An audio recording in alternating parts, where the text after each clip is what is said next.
Yo, what's up? Just got to Balboa Park in San Diego. My main man Kevin here. I was about to make a video on the supposed miracle of accurate embryology in the Quran, but there are lots of different translations and lots of arguments. A lot of the arguments are completely inconsistent with each other. And so, here to ask Shaykh Uthman if he can give us sort of his approved translations of these different terms and so on, and that way I'll know where to start. Sadly, when I show up to ask a question like, "Can you explain this passage?" It turns into a 2-hour-long argument. We have to cover a bunch of other stuff ahead of time, but we'll see what happens. Maybe we'll get lucky. Maybe we'll get lucky and can be out of here in 10 or 15 minutes. Then we always get that green. Oh, hey, Mr. Woods. How you doing? How you doing, man? How's it going? All right, good to see you back, man. Hey. So, I don't want to interrupt. No, I'd like to have you here. Why not? Okay. So, if you talk about the Sabbath, for example, being an obligation that it had to have been put on all of the don't waste time. We got durus, go online, go to Mentor Bad channel. We have a Mustalah al-Hadith dars, we have the Arabic language dars. Go to the Sira durus, we have them posted on OMF and there. Watch them, look at the evidences, look up the books. If you don't have the books, come to the masjid. We have libraries, we'll show them to you. I've always offered Dave, but he never comes, right? So, what happened? You tell me a good time to come. I'll come. All right, we'll make some time. All right, Dave. Hey, Shaykh, Shaykh, what's what's doing? Good thing you came, man. Shaykh, just wanted to say salam. I came from North Carolina. So. Jazakallah khair. Great to see you, brother. MashaAllah. It's always good to see the brothers come out from far. Okay, Dawood. I have like 20 more questions. Yeah, I know. Step by step. I'm so glad you came today. In the back? No. Very good question, Dawood. Very good. Oh, yeah. And then the green tafsir. Oh, yeah. How was your trip? How you doing? I'm good. Good, man. Good. How you doing? My favorite Dawa booth And your favorite Shaykh, right? and my favorite chick. Even though I don't call myself a Shaykh, but I appreciate the compliment. You don't? No, That's like a I'm position. just a student of knowledge, bro. Student knowledge. Student of talib al-ilm. I can still call you Shaykh though, right? You can if you like, man. But and I appreciate the compliments. And before we get into our fun discussions today, I just want to say I heard about your kids and I'm praying for them. Oh, thank you. May Allah, the one true Allah, bless your kids with full health and make everything easy for you. Thank you. Say Ameen. Say Ameen. All right. So, since you're here, I caught something interesting. You told me that Ibn Kathir says when in the ayah جعلنا من الماء كل شيء حي, right? Which is that we made from water every living thing, right? And you said Ibn Abbas radiallahu anhuma said that this is referring to the sperm of a man, right? No, I quoted a site that said that. If Right. they're wrong, So then- interesting. So yeah, that's if I'm wrong, then they're that's wrong. an excellent point. So this is the actual tafsir of Ibn Kathir under the actual ayah. Find me Dar the es Salaam edition? Dar es Salaam it is. Yes. Dar es Salaam is a publisher. You know, understand? Right? It's not a person, right? They publish hundreds and thousands of books, different Yeah, Muhammad, no, I was right? just saying that because I don't have the green edition. Oh, this is a hardcover. 10 volumes, I think. I don't use English, but here, No, I've got one also that's hardcover, but it's red. So, you know, that was all Still Dar es completely Salaam? irrelevant. all right. So this is the ayah, and I looked through the actual book, and I don't find Ibn Abbas radiallahu anhu making that tafsir. So what that tells me is all these videos you're making at home in front of your camera, you're misquoting things, and poor people that are watching your videos are being misguided because you don't know enough to actually look up the book, right? I mean, unless you can look up the tafsir and show it to me here. Okay, you were looking up I a wasn't Shia. quoting Ibn Kathir. You were. Abbas. If that's incorrect, you need to Excellent. take it up with the Muslim websites and say, hey, this That is was incorrect. Ahlul If Bayt you dot- can show them that they're incorrect, I'm sure. Excellent. Unless you're saying they're liars, then they should Sure. take it down, and then we So stop let using it. me explain this. Okay. What we're doing here is that you are going online to websites that you're assuming are by Muslims. You But then don't I know. come here. Exactly. So can you admit that Ibn Abbas did not make that tafsir and your accusation was false? No. Why not? Well, I got. You came No, no, no, here no, no. when I showed you the proof. You're not going to No, admit no, it. no, no. If Shias are saying Ibn Abbas said this, Sure. and you're saying I don't have any preference one or the other. I know which side you're on. Excellent. So how would I Excellent. distinguish? Sure, I will tell you. All right. Because that website, you don't know who made it. So you are going to a random Googled website, right? And I'm just saying Shia because the name, right? But whether Shia, Sunni, or whoever, people need to bring you the actual evidences. And if you aren't careful enough to check which website, right now you could Google whether the earth is flat or not, and some website's going to have some weird arguments. And if you're just going off of that, you are misguiding your viewers. You are giving them information that is actually incorrect, that is not found, right? And for everything, everything. Until I have a reason not to trust someone, right? Excellent. Like I could now- quote this, I could quote this Yes. to someone, Right. and then someone else could come and say, actually, Darussalam misrepresented that, and Excellent. they distorted it, and it's a bad translation. I got you. And So- if we can't study, Islam like this, then The then it's difference, just, the it difference just can't be is, studied. You know the what I mean? difference is, it's not an issue of translation. That quote does not exist in the Hey, tafsir of contact this them. They'll ayah. take it down. I'll drop Excellent. it if I But want. can you admit? No, I Why don't know. not? I don't know who to. I don't know just who to showed believe. you evidence. If a I just Shia, showed you. if No. if a group of Shia scholars says one thing, Listen, a group of Sunni listen, scholars says listen, one listen. thing, Which I don't people- know enough to okay, say, oh, the Shias are liars. Excellent. But which Shia scholar said that? They've got the. You don't know. They've You got just the Googled main it. tafsir site You that I'm just aware of. Googled it. Who made that No, site? I didn't. We didn't Google that. We use that site all the time. They've got Jalalain on there. Who They've made got that site? Ibn Abbas. Who made that site? You don't know. You Right. see this? You see this? There's no Google. He's That's just the site we looking use. at. That's But, the but site you're we use. using websites. You don't even know who made them. You don't know that. I'm showing you the actual book, and you told me I'm your favorite Shaykh. Look. So now You're you gotta showing- you're listen to showing your me a book, favorite right. Shaykh. Suppose we go through here and the Arabic turns. Someone comes up to me and says, actually, they totally distorted this. I don't know Darussalam any more than I know You see the than difference the is Shias. the difference is it's not about mistranslation. It's No, about no. the fact. It's Someone, about the fact Darussalam that could make up anything they wanted. Excellent. How would I know until that's I'm here until to that's help somehow you. exposed? I'm here to help you. That's why I'm here. Okay, so let me tell you. When I look up books, including Ibn Kathir, and I have a video on the best print and things, I actually look up the handwritten manuscripts, right? That have been verified and checked, right? Yeah. So when you don't know, for you to make videos sitting in front of your camera at home, making all these accusations, looking up websites that I you didn't, I don't came know, here. but before that, right? So I mean, you had many videos where you talk about these things, and you really have Did no I reference. use that in the video? I don't know. I don't know either. Okay, so I'll tell you what. If we can go through and find that Ibn Abbas in no book that can be attributed authentically talks about that ayah in that way, will you at least admit that you made a false accusation if we can prove that? Yeah, it'd be very simple. You can contact them, ask them where they're getting this. If they don't have it, if they don't have a place, they send you a message back saying, yeah, we screwed up. Then that's done. And then David Wood will admit Problem that he solved. made a false accusation, and we're good. I'll admit that I believed a Muslim website. Shame on me. You don't know if they're Muslim. You don't know who made that website, so don't make assumptions. Okay, so it's an atheist website giving the tafsir. I don't know. So the issue is these websites, we don't know who made them. You don't know, and I don't know, and I shouldn't assume, and you shouldn't assume. I don't go online and find some website called ChristianSomething.com That's true. and That's true. assume. That's true of everything here. I don't know who That made is this. not. I don't know who made this. I don't know who made this. I don't know who made this. As I told if you. someone shows me there's something wrong, then you can show me As there's I something told wrong. you, for me, I bring you the actual book, right? I can bring you manuscript copies. I can bring you scans of the handwritten manuscripts. This is what I do.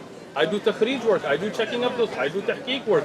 Farid Response, mashallah, he does a lot of this work as well, right? And many other ulama and scholars and tulab ilm, they go and verify all of this. So for you to come and ask us, we would be more than happy, as I'm doing, to show you the actual evidences. So don't go online and trust any website that you go to. Rather, come and ask, and when you find out that you were wrong, don't have so much pride. Be humble enough to be like, my bad. I just looked up some random website that I don't know who made, and some Shia reference to it that I never looked at a book or who's the one that compiled it, and I trusted it, and I made assumptions, out of me, right? When you assume, it makes a right. But You about to say that word? nah, I'm Caught not. yourself, I'm no. not. But you know what I'm saying. All right. All right. Yeah, go we got ahead. it. Go ahead. All right. I wanted to ask you about this time. I have not shared this with anyone, but I've seen other people sharing it. So I just wanted to ask you real quick. Now, my actual question is just about the embryology and how you would translate these passages. But Yeah, since everyone's sharing this, Who's everyone? a bunch of people. Oh, You see people sharing this. Muslims who don't like you and Christians who don't And like there are you. Muslims that don't like. There are some. Very weird. So, my main question was just: is that Photoshop? Is that Excellent. Is that Okay, Photoshop? so let me explain it to you. Okay. First off, you want me to read it? Or? I'll go ahead and read it. Go ahead. So, someone named Mansoor Maliki, who doesn't seem to like you, or me, he doesn't like me either, said, so to be absolutely, he's talking to you, he says, so to be absolutely clear, you agree that jizya should be imposed on all disbelievers, and if they refuse, they should be fought and their women and children enslaved. And you replied, at least according to this. Sure. Again, I don't know, Photoshop. You could post. I got you. You could post them. I mean, you could ask me, David, do you like mashed potatoes? I say yes, and then you could switch the question to, Happens all the David, time. do you torture puppies or something like that? You Right? put your puppy. No. See, I'm glad it's you don't. Photoshop, right? I agree. And so he asks, do you agree that jizya should be imposed on all disbelievers, and if they refuse, they should be fought and their women and children enslaved? The response here is, of course, and I have already made all of this clear in my durus, but you never reached out to ask me. So the relevant questions would be, is that Photoshopped or something, or is there something else in the discussion that would clarify that? Keep in mind, saw this a while back, did not share it with one person because I was like, I know I'll be talking to you, so I might as well ask first. Okay. Good. First thing, there's been a clarification posted on Twitter. I had given up all my social media, right, which I did not respond to that personally. You're not on social media? I am not on social media. Even the Twitter post that you're looking at, if you go to the actual Twitter page, there's a post on there that clarifies that I am not the one who runs the Twitter page. Right? I created that Twitter page originally as Abu Kutub just to explain books. What I used to talk about is, this is the book, this is the best manuscript, this is the best tahqiq, this is the best print, this is what's coming up, this is the benefits. When the traffic picked up so much that I couldn't keep up, I gave it up, right? And there was a post posted on Twitter to clarify. Okay? So that tweet was not from me personally. It was from my Twitter account, right? And there were other things done on that Twitter account, like some tweets which I did not agree with, and we made that clarification on Twitter, right? So we're clear about that. But if you want to talk about jizya, I'd be more than happy to discuss it. Yeah, sure. So, wait a second. So, Go ahead. someone who works for you and controlled this Twitter Does not account work said, for me. Somebody who volunteered to take care of the Twitter account made that post, and as I disapproved of it, he deleted it. So you disproved it, it got deleted. Yes, and that's So why. you do know. So just to be clear, Yes. because I want it clear, because people Good, are I like people clarity. are sharing this, right? I know, yeah. And I think And we've already made it clear, but haters gonna hate, right? What you yeah. gonna do? Well, I mean, keep in mind because I found this from experience too. You know, you can say something about me and I can post a response. It doesn't mean everyone pays attention to my response, right? Just like someone can come after you. Sure. Not all that person's followers are going to see your response. You know what I mean? Well, I appreciate So- you making this clarification for me. Okay. So, just to be clear, you do not believe that jizya should be imposed on all disbelievers, and if they refuse, they should be fought and their women and children enslaved. No. Right? But there are ahkam and places where jizya is implemented. Not all disbelievers. For example, when you have, I'll just give you a short example, right? For example, if you have Ahlul Dhimma that don't have the protection that's been given, there is no jizya, right? If there are Ahlul Dhimma that are not living under your Sharia, there is no jizya, right? So that cannot be blanketly used in that sense. Has that been explained to Mansoor Maliki? I don't know who Mansoor Maliki is, and if he wants, like, he can come and ask me directly. He didn't, so that means there's somebody who's just out there trying to cause. He didn't like either one of us. He said, when he posted this, he said, Uthman Farooq is actually a pathological liar. When with Christians, he'll deny things like offensive jihad and slavery, but when with Muslims, he'll affirm it. Him and David Wood are both vile. So we don't like either one of them. So So, let me. you got it. Hold on. Let me. He replied, pay attention. Pay attention. Mansoor. Mansoor is a troll. Nobody cares who he is. Is he but I have Muslim, right? probably some atheists out there trying to be a troll. I don't know. Don't Stop care. trolling. Now, but just a clarification of that as well. I have never denied that there is anything called offensive jihad. Right? That's a lie from him, and if he can bring evidence, I'd be more than happy to see it. Right? I have never changed my views in front of Christians and Muslims. Everything I say is recorded. Everything I say in the masjid in front of Muslims is recorded and posted. Everything I say to you is recorded and posted. These are just haters, right? These are people of hasad, and that's why they want to. If this was somebody who wanted good for me or you, obviously they would reach out to me and you privately and ask us how we feel, and as we would explain it to him, make that public. But instead, he went and even though there was a clarification posted that this was not from me, and that tweet was immediately deleted when I saw it, even then he continued to post it because these are trolls, right? Islam has rules and regulations for defensive jihad and offensive jihad. There is rules and regulations for Ahlul Dhimma. I have a whole video that I talk about Jizya. So for him to say that I changed this is just his ignorance of knowing me, right? So I'm Okay, glad so you made that clarification. Yeah. Now you offered to explain jizya real quick. Is there a short version of it? Sure. Okay, what's jizya in a nutshell? Excellent. So, as a Muslim, we do believe that we have rules and regulations that Allah has ordained upon us, and we do not enforce our religious practices on others, right? So, we have zakat, for example, right? As a Muslim, living in the Muslim state, we have zakat. Zakat goes into Baytul Mal. You know what Baytul Mal is? What's that? I'm here to help you, bro. No problem. I'm your Shaykh, right? All right. So, the Muslim government has what kind of like what you would consider treasury, right? And in Islamic form of governments, we don't have taxes. So all you libertarians become Muslim, right? So what we do have is we have zakat that comes in from Muslims. That is a religious obligation. And that goes into Baytul Mal. And there are certain categories of people and projects that goes toward, which are lined out in the Quran and the entire books of fiqh on it. Now, we don't enforce that on non-Muslims. Right? Like here in America, for example, you pay taxes, I pay taxes, right? But as under a Muslim Khilafah, we don't have taxes. How does the government get that revenue? From Muslims, they get it through zakat. If we were to enforce zakat on non-Muslims, then this would be putting a religious obligation of Muslims on them, and we don't want to infringe on their religious rights. So they have jizya.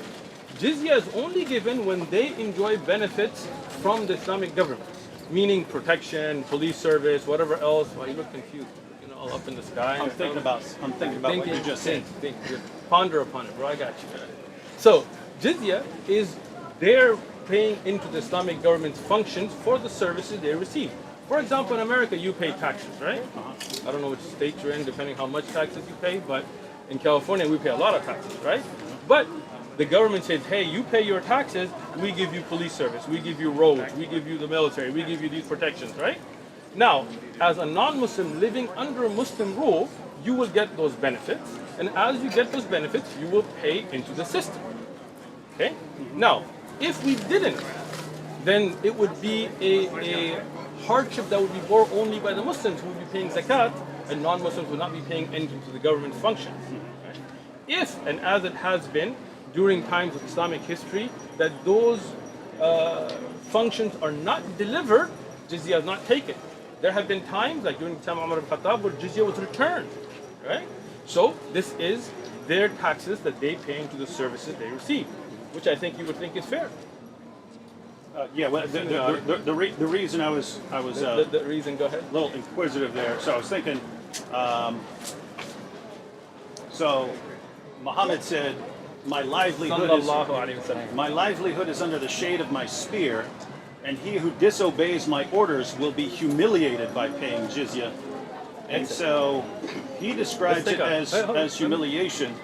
So Muhammad describes it as humiliation. One second, I just wanted to quote Ibn Kathir on the same issue. So Ibn Kathir, paying jizya. Which ayah are we looking at? This would be on 929. Paying jizya is a sign of kufr and disgrace. Allah said, until they pay the jizya, if they do not choose to embrace Islam with willing submission, in defeat and subservience, and feel themselves subdued, disgraced, humiliated, and belittled. Therefore, Muslims are not allowed to honor the people of the Dhimma or elevate them above Muslims, for they are miserable, disgraced, and humiliated. Sure. Muslim recorded from Abu Hurairah that the Prophet said, do not initiate the salam to the Jews and Christians, and if you meet any of them in a road, force them to its narrowest alley. Sure. And then he goes on to, I know the Pact of Umar is disputed as far as whether that was actually from Umar. I think so. But he goes on to quote the Pact of Umar. The one where he gives the conditions of for the Dhimmi contract. Okay. Yeah. So okay. You're mentioning a lot of things and you're kind of going forward instead of Well, addressing the only issue there was you're portraying it as, hey, it's just payment for services. Whereas they're describing it as you're humiliated, you're disgraced, you're belittled. If you see a Christian or a Jew, shove them down this alleyway. That's got nothing to do with jizya itself, but we'll talk about that as well. First thing, can I look at the hadith now that you're trying to frequently trying to get over? Even his famous websites, man. You gotta buy yourself some books. This is directly from the Darussalam edition of Sahih al-Bukhari. What you're looking up where? This is not from Darussalam. That's a lie. Hold on. This here is not Darussalam's I Ibn personally Kathir. guarantee you. Ibn No, Kathir. that's not Ibn Kathir. Oh, That's the okay, hadith. okay. That's hadith. That's Sahih So, al-Bukhari. excellent. Bukhari. Okay, so let's clarify that because you were pointing at Ibn Kathir, right? So, Yeah, when I quoted Ibn Kathir, I quoted Muhammad first. Gotcha. So, now let's look at the hadith. جعل رزقي تحت الظل. Right? So this is what you are saying, that Allah subhanahu wa ta'ala put the rizq of Rasulullah sallallahu alaihi wasallam under the sword, right? Now, you know about hummus, I'm assuming. No, what's that? All right, so well, I'm glad you can translate. So that's Muhammad's livelihood. I'm getting there. I'm getting there, right? And see, you've cut this for some reason, so we don't have. Because that's a quotation. Okay, but there's a reference here with a one there, which we don't know what it says because you cut I can look it up. Okay, cool. So the livelihood of Rasulullah sallallahu alaihi wasallam is what's called the khumus. This doesn't come from jizya. Okay? That's the first thing you misunderstood the hadith, right? This is why we have an wow here to show a different subject that's coming up. Okay? The livelihood of Rasulullah does not come from ghanima, it does not come from zakat, it does not come from sadaqah, it comes what's called the khumus. The khumus would be that if there is a battle, from the spoils of the war itself, not the jizya later, from the spoils of the war, you would take 1/5 of that to be given to Rasulullah sallallahu alaihi wasallam, so he could then spend it upon the people and upon his expenses and so on. Right? So you misunderstood the hadith first off by thinking this is talking about jizya, right? Secondly, He does say jizya. I know, but I didn't believe the first part was about jizya. The second part. Okay, no, you said the livelihood of Rasulullah comes from jizya, which is on tape. No. I quoted it. You didn't say that? I'm glad we got it on My tape. livelihood is under the shade of my spear, and Right. he who disobeys my Right. orders will be humiliated by paying jizya. The thing was, you're portraying jizya as, hey, this It happy is. fun money to take care of you. I didn't say happy He says fun money. humiliated by paying jizya. That's what I was asking about. Sure. Let me explain it, bro. Take it easy. First thing that you need to clarify for your audience is the livelihood of Rasulullah SAW does not come from jizya. Are we clear on that? Now you look confused. You just said you didn't say that, but it's all right. We got you, bro. That's what we're here for. We got you. Okay. So the livelihood of Rasulullah. This is the problem with people who don't have enough knowledge to look up references. They take one hadith or one ayah and then they think they know. But I'm glad you're here because we're here to teach you. We're here to wash your misconceptions out. So the livelihood of Rasulullah comes from what's called khumus, right? That's why you have books like Fath al-Bari. Books like of hadith are not studied in silos, right? This is when you look at all the majmu' al-ahadith and you look at it, right? This and the wow is not to show regarding livelihood. This is then talking about those that disobey the Prophet ﷺ after the battle, right? Because jizya is only on those that are there. Now, as I said, if Muslims, and we'll look at Ibn Kathir in a second now, right? If Muslims were paying zakat, right, and the non-Muslims were not paying anything, right, would you agree that that would not be fair? In a situation where people are benefiting from the arrangement. Right, we already mentioned that, right? So if you are under protection of the Islamic State, right, the defense, police, roads, all those services are being given, Muslims are paying zakat, okay? Non-Muslims are not paying anything. Would you consider that fair? None of that is the point. The Yeah, point, no, the point it is, is the jizya point. is the humiliation. It is the point. Jizya is the It humiliation. is the point if you would listen, right? So you want to jump because you know it's going to become clear, but I'm not going to let you jump. You're going to be in your place, son. So here, I'm asking you a question. In the Islamic Khilafah, you have Muslims and non-Muslims. You got Muslims paying zakat. Zakat is going to Baytul Mal, which you didn't look up any of those ahadith because you didn't really want to learn. You just wanted to make this video, but I got it. No need to keep insulting. No, I'm not insulting. That's That's not to an let insult. you explain. That is not an insult, right? That is letting you know what you did and how we're going to clarify it, right? So, if you look at the ahadith about zakat, for example, which you didn't look up that bab for some reason, right? Because then you would see that the Muslim he humbles himself, right, willingly, right, by paying zakat, right or wrong, right? So when you pay zakat, and that money goes into the system, and then from yatam and masakin and even non-Muslims that you can give zakat to as you look at the conditions given in the Quran, and a non-Muslim living there in that society is not paying any of that. Would you find that to be fair? No, you should be required to. Excellent. None of that's the issue. It's the humiliation issue. You wouldn't say that Muslims are humiliated by paying zakat. I would say that we are humbled but willing. Humiliated. I'm explaining. There's a difference, right? If I pay taxes willingly, right, then I am humbled by having to pay taxes. If I choose not to and the government forces me to pay taxes, I am humiliated by them forcefully taking it from me. Correct? Yeah, I got you. So, when you're living in a Muslim khilafah and the Muslim pays zakat willingly, right? They humble themselves.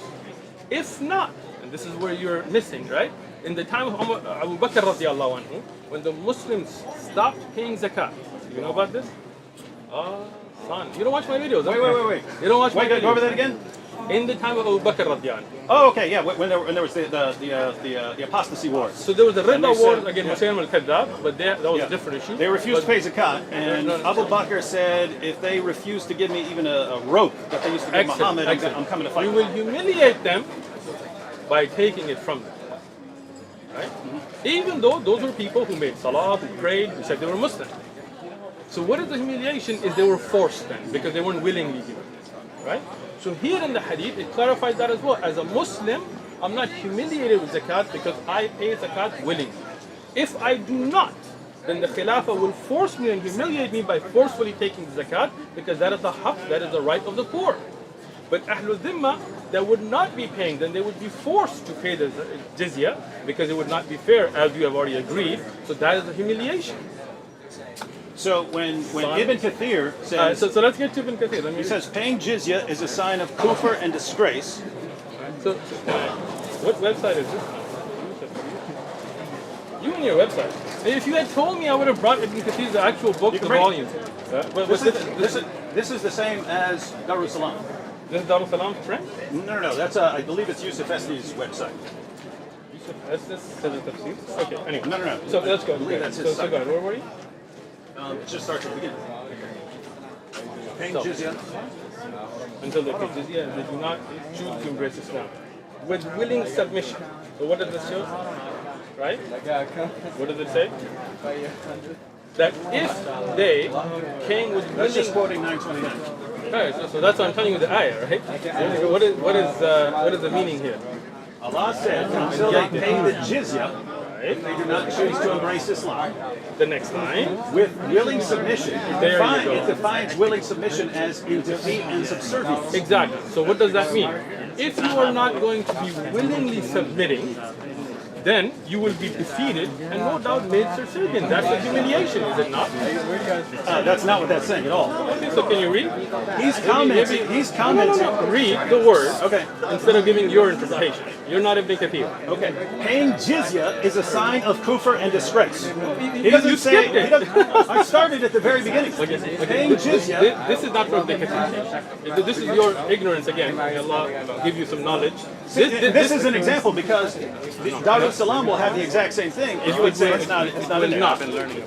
Here is Darul Salam, right? What I'm trying to explain to you, these are titles that have been put in that are not in the actual Tafsir Ibn Kathir. Okay? They have them right there. Those are the titles. That's what I'm trying to. This is.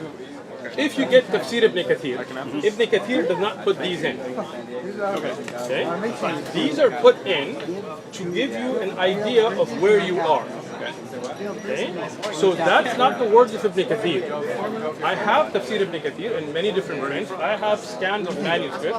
I'm just trying to help you understand. This here is a title put in, because the way Ibn Kathir works, it doesn't go ayah by ayah, right? It takes a sort of chapter. So the printers, whoever put this in, they put that in. Here, Allah says is where Ibn Kathir begins, which is the ayah. When you read the ayah, what you were skipping earlier is the willing submission. I never skipped it earlier. Okay, let's read it. Read it from the beginning of the ayah. Allah said, until they pay the jizya, if they do not choose to embrace Islam. Right? Notice, it doesn't...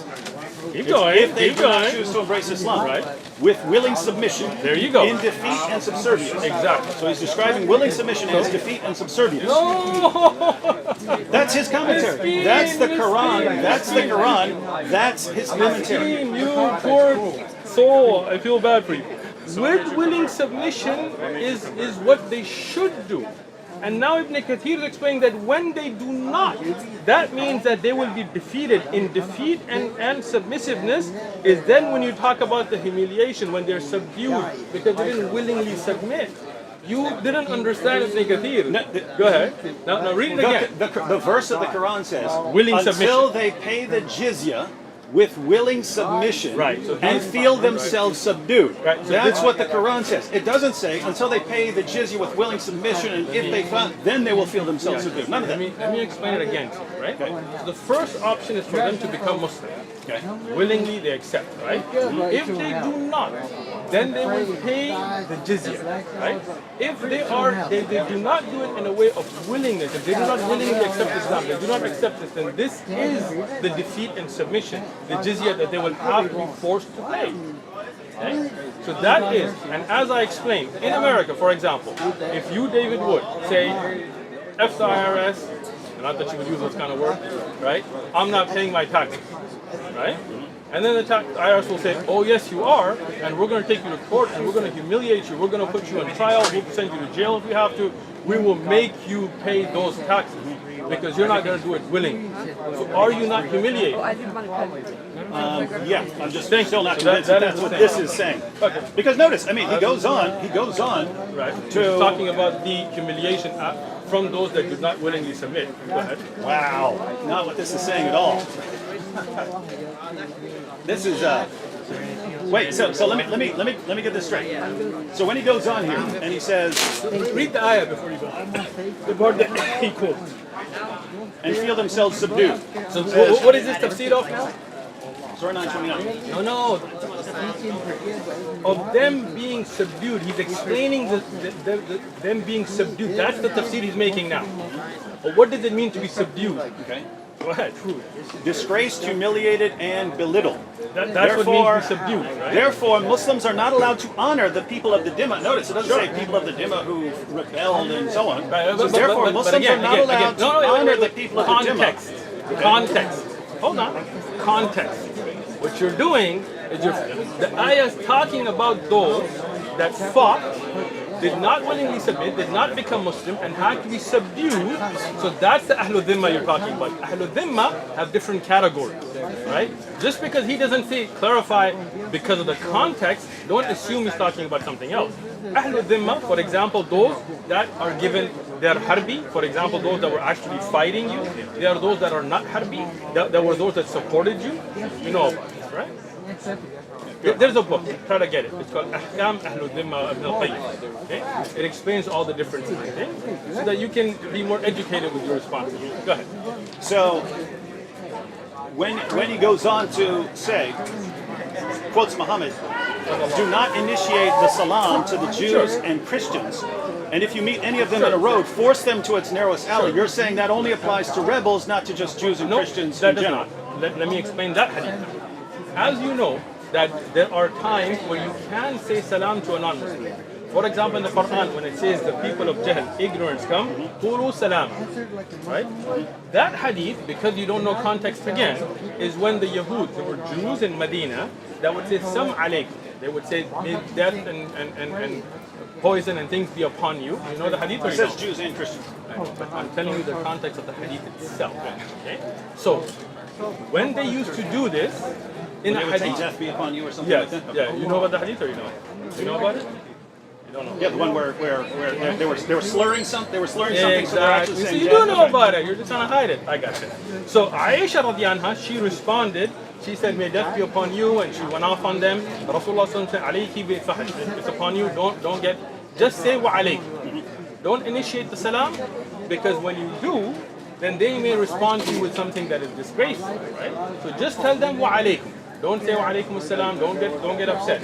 In Tafsir ibn Kathir, for example, or in Fath al-Bari, there are different opinions among scholars. Some of them said, if the dhimmi is such, or a person, that they do not curse you, you are allowed to initiate the salam. Other ulama said, no, because of the fear of that changing things, you should keep the salam for the Muslim. This is the greeting for Muslims, which I agree with, right? And if a non-Muslim does greet you, you say wa alaykum. If you tell me salam alaikum, I will say wa alaikum. If you wish peace for me, I will wish it for you. If you wish death for me, then Even I'll if I say were a dhimmi. yeah, you don't. I just told you the hadith in its full context. The scheme, right? like you get proven wrong all these times, but I'm just clarifying. I want your version of Islam on record. It's not my version. It is. I didn't make up the hadith for Uthman. You look up the hadith, right? Where Rasul says, "Qul wa alaykum." Say, what do you say? Wa alaykum.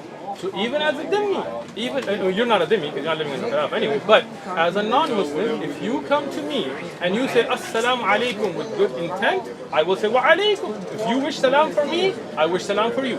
But if you try to curse me with those words, then I will say wa alaikum, and whatever you wish for me will come back to you. What about the hadith where Ibn Umar, someone gives him the salam, he says salam, and then he goes away, and then it was told to him that was a Jew or something like this, and he comes back and he says, "Give me back my greeting." Show it to me. I'll have to look it up. Then look it up and then we'll look at it. All right.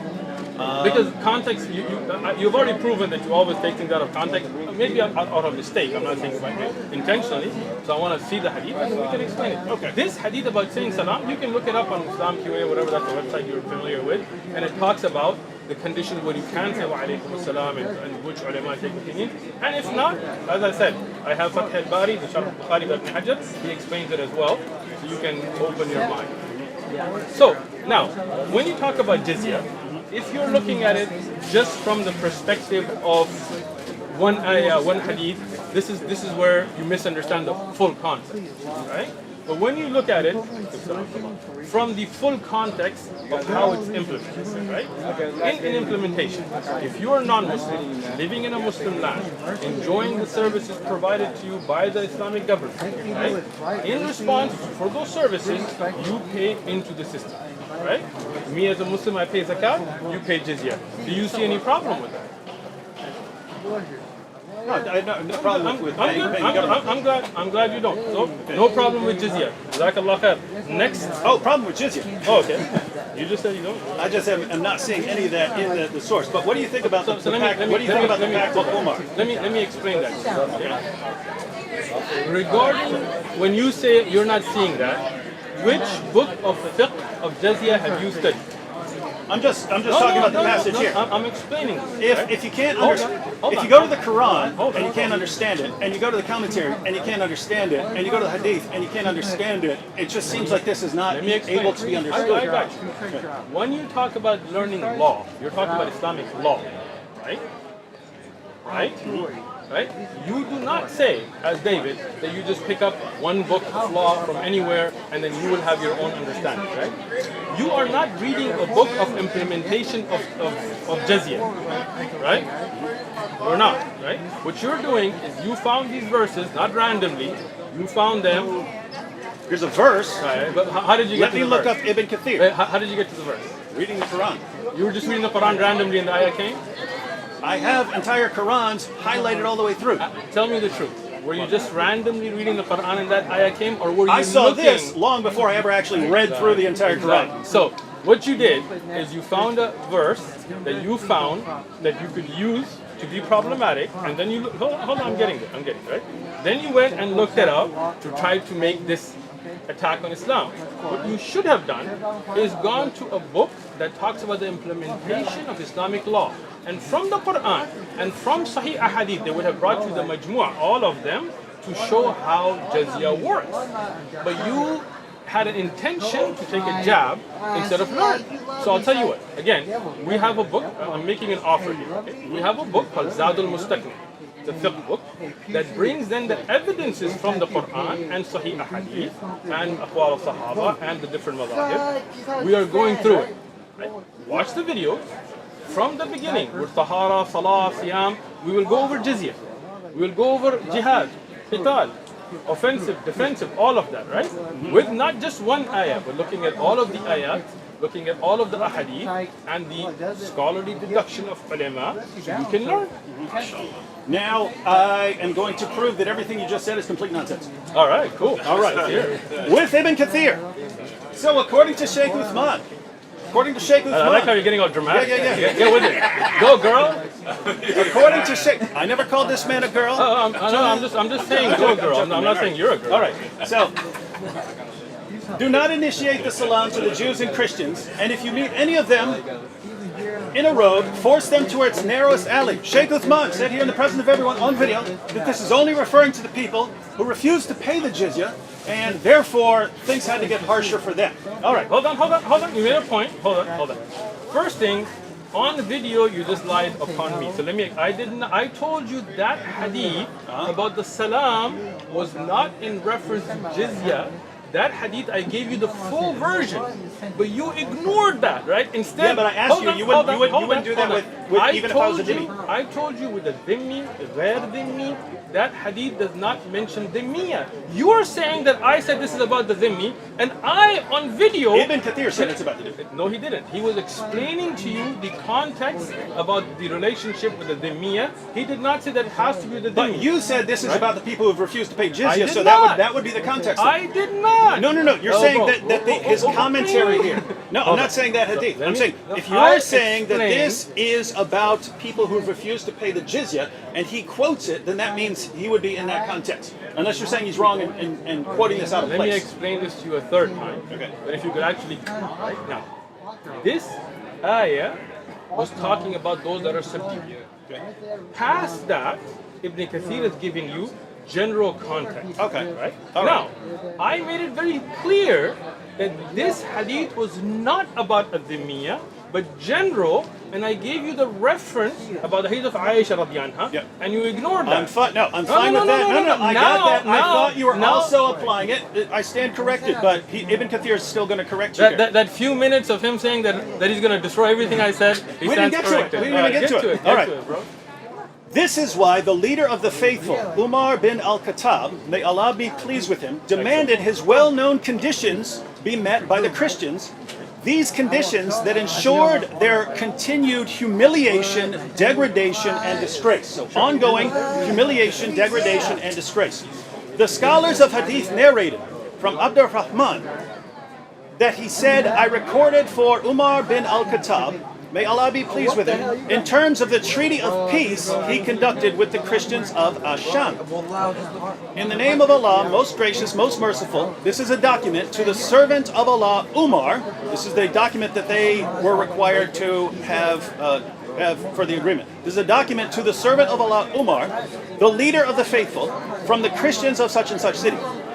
When you Muslims came to us, we requested safety for ourselves, children, property, and followers of our religion. So they're requesting safety. We made a condition on ourselves that we will neither erect in our areas a monastery, church, or a sanctuary for a monk, nor restore any place of worship that needs restoration, nor use any of them for the purpose of enmity against Muslims. We will not prevent any Muslim from resting in our churches, whether they come by day or night, and we will open the doors of our houses of worship for the wayfarer and passerby. Those Muslims who come as guests will enjoy boarding and food for 3 days. We will not allow a spy against Muslims into our churches and homes, or hide deceit or betrayal against Muslims. We will not teach our children the Quran. Interesting. We will not teach our children the Quran, publicize practices of shirk, invite anyone to shirk, or prevent any of our fellows from embracing Islam, if they choose to do so. We will respect Muslims, move from the places we sit in if they choose to sit in them. We will not imitate their clothing, caps, turbans, sandals, hairstyles, speech, nicknames, and title names, or ride on saddles hang swords on the shoulders, collect weapons of any kind, or carry these weapons. We will not encrypt our stamps in Arabic or sell liquor. We will have the front of our hair cut, wear our customary clothes wherever we are, wear belts around our waist, refrain from erecting crosses on the outside of our churches and demonstrating them and our books in public in Muslim fairways and markets. We will not sound the bells in our churches except discreetly, or raise our voices while reciting our holy books inside our churches in the presence of Muslims, nor raise our voices with prayer at our funerals, or light torches in funeral processions in the fairways of Muslims or their markets. We will not bury our dead next to Muslim dead or by servants who were captured by Muslims. We will be guides for Muslims and refrain from breaching their privacy in their homes. When I gave this document to Umar, he added, "We will not beat any Muslim. These are the conditions that we set against ourselves and followers of our religion in return for safety and protection. If we break any of these promises that we set for your benefit against ourselves, then our dhimma, promise of protection, is broken, and you are allowed to do with us what you are allowed of people of defiance and rebellion." So, short recap. Ibn Kathir here. Ibn Kathir explains how his well-known conditions that ensured the continued humiliation, degradation, and disgrace were placed on these Christians. These were not Christians, but he goes on to show, these were not Christians who said, "We refuse to pay. We refuse all of this." He said, So let me just, before you... yeah, they came to them and said, "We want safety." They're saying, "We want safety. We don't want to be fought. We're willing to pay the jizya." And even though they're willing to pay the jizya, all of these conditions, they can't repair a church, they can't do any of that stuff, they can't make their voices loud. You know it's a weak hadith, right? Ibn Kathir, under the bus again. Ibn Kathir, under the bus again. Ibn Kathir quoted things that he regarded as reliable. Hold on. First thing, he did not say it was reliable. You lied on Ibn No. Kathir. No. You're saying Ibn Kathir is deliberately quoting hadiths he regards as weak? Did you notice how he said ru'ya muhaddithin? Right? That's the weakness of his understanding, and instead of asking, he wants to come and prove everything I said wrong and then take it back. Let me just explain it. Ibn Kathir is a great book of tafsir. No doubt we have respect for him. But you're great. No, I am not. You have to be if you're schooling him. Relax. Got you, bro. I did not even write a book of tafsir, so Ibn obviously... Kathir, Shaykh Uthman. I appreciate the compliment, David, but it is not true. Ibn Kathir, I'm a nobody. But there is a great scholar, Abu Saq al-Humayni, for example, in Ibn Jawzi's... Are you paying attention, bro? I'm wondering, I had a phone here and that was not mine. My phone. So, you... Good. So, there are books written on the checking of the ahadith of Ibn Kathir. Okay. Ibn Kathir is not Sahih al-Bukhari. It is not a book of all authentic narration. It's a book of tafsir, right? Now, it is a very valued book of tafsir, no doubt to it. But as if you had watched my video about books of tafsir, I had explained even which prints show the weak narrations of Ibn Kathir. David, what happened? You're still refuting. Now, I'm there. Relax. I didn't refute Ibn Kathir. Those great scholars of hadith that went and checked those ahadith, they explained the weakness of those narrations. Ibn Kathir does not say anywhere in his tafsir that I'm only quoting Sahih ahadith. He's giving you context, he's giving you what has been narrated, and the style, if you had learned, of a scholar like Ibn Kathir, when he sees a hadith to be Sahih, he will say it is authentically narrated. Sahih ala Nabi alayhi salam, isnadul jayyid. When he knows that there are weaknesses, he will say, it has been reported, as he does here. Ru'ya, and it has been reported by the ulama of hadith. He did not authenticate the narration.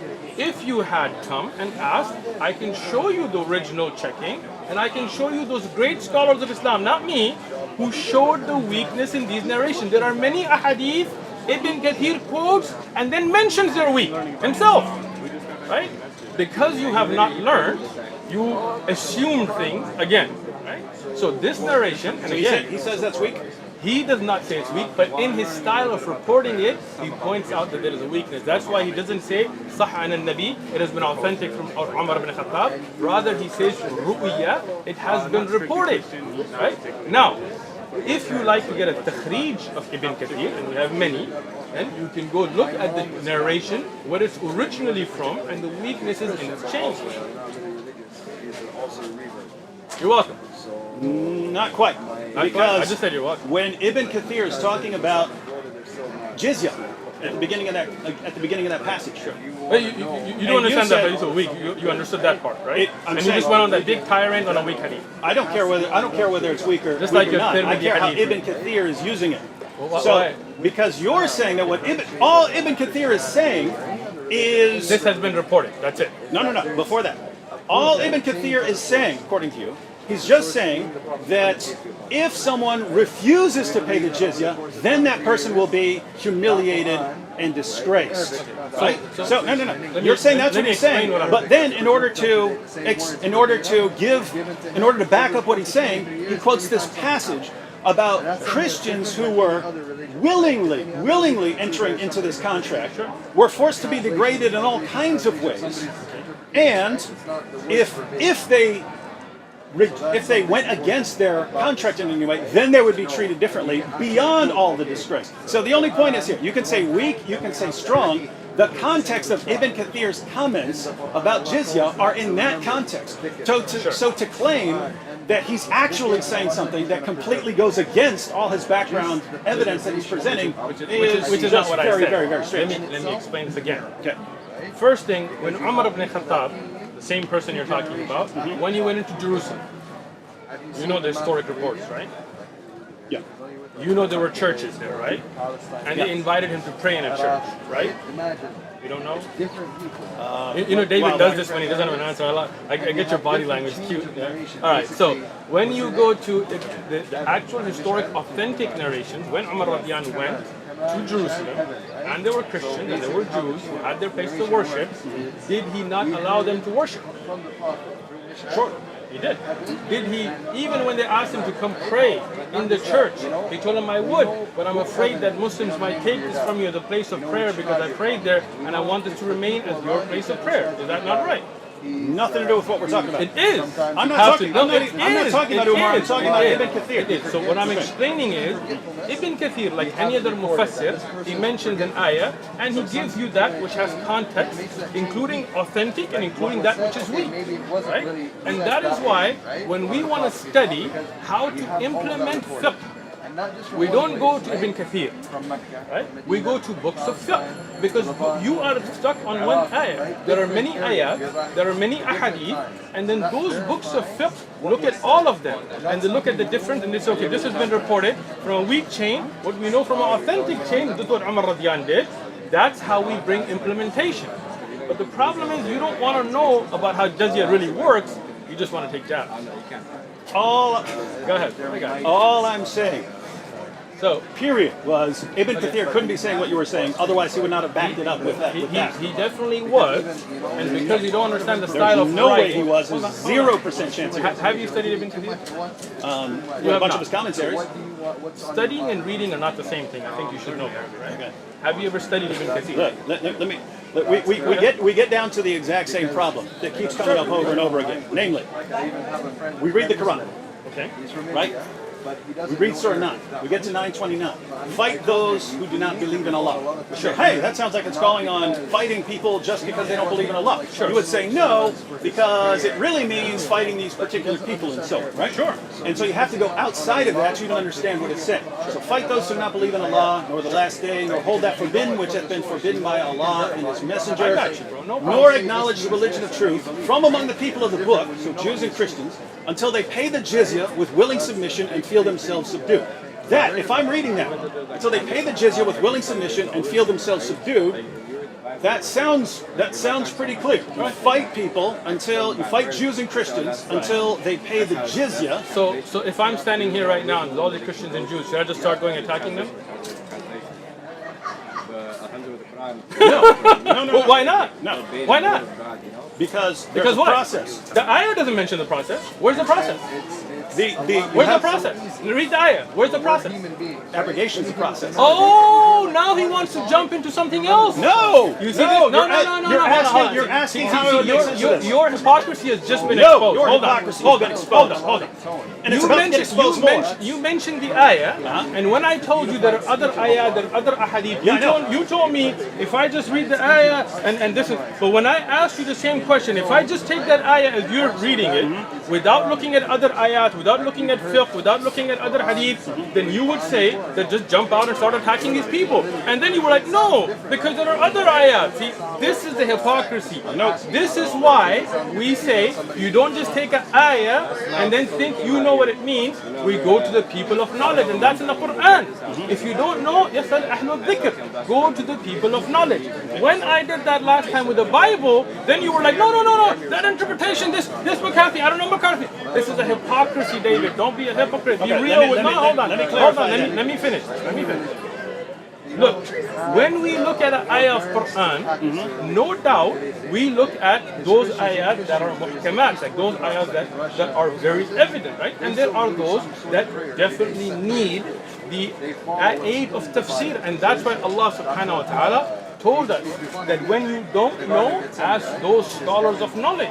So if you want to know about jizya in reality and you don't just want to make videos, then come, I will mention to you all of the ayah, all of the ahadith, all of the aqwal, what is sahih from da'if, and the concept will be very clear. But if you don't really want to know, you just want to make videos, you will take one ayah, and then you will say, well, this ayah says this to me, and then when I tell you, should I just implement it, you will say, no, there's abrogation, right? This is a hypocrisy. Don't do that, bro. You want to know about jizya? I'll sit down and I'll explain it to you. All of the ayahs, all of the ahadith.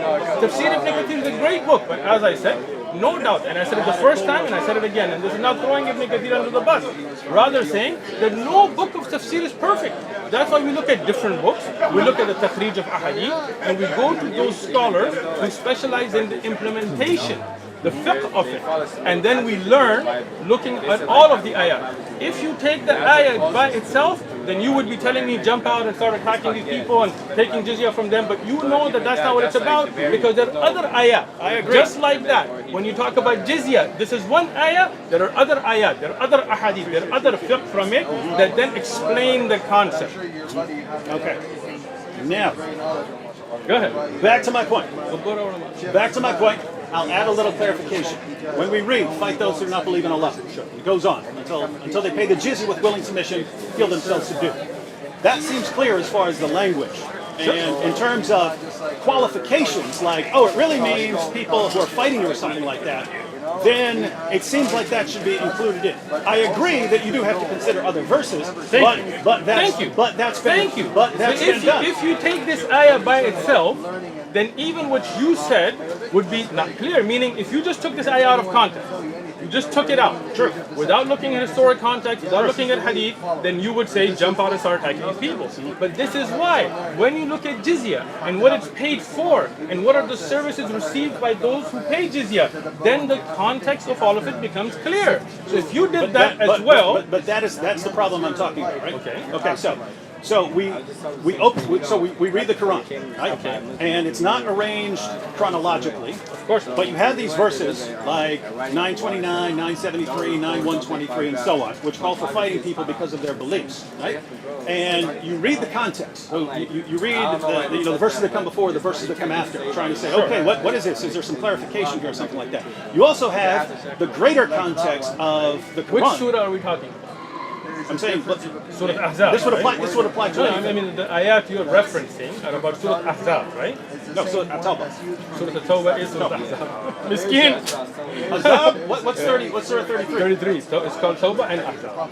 Got both names. Surah 33 Yeah. Surah 33. is the same title as Surah 9? I've heard Ahzab and At-Tawbah.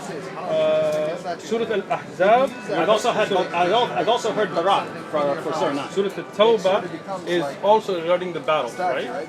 We're talking about the battles that happened, right or not, right? I'm just saying. I'm talking about, sorry. I'll get you the name. But okay, so when you look at Surah Tawbah, for example, okay? Surah Tawbah was in the context of a battle, yes or no?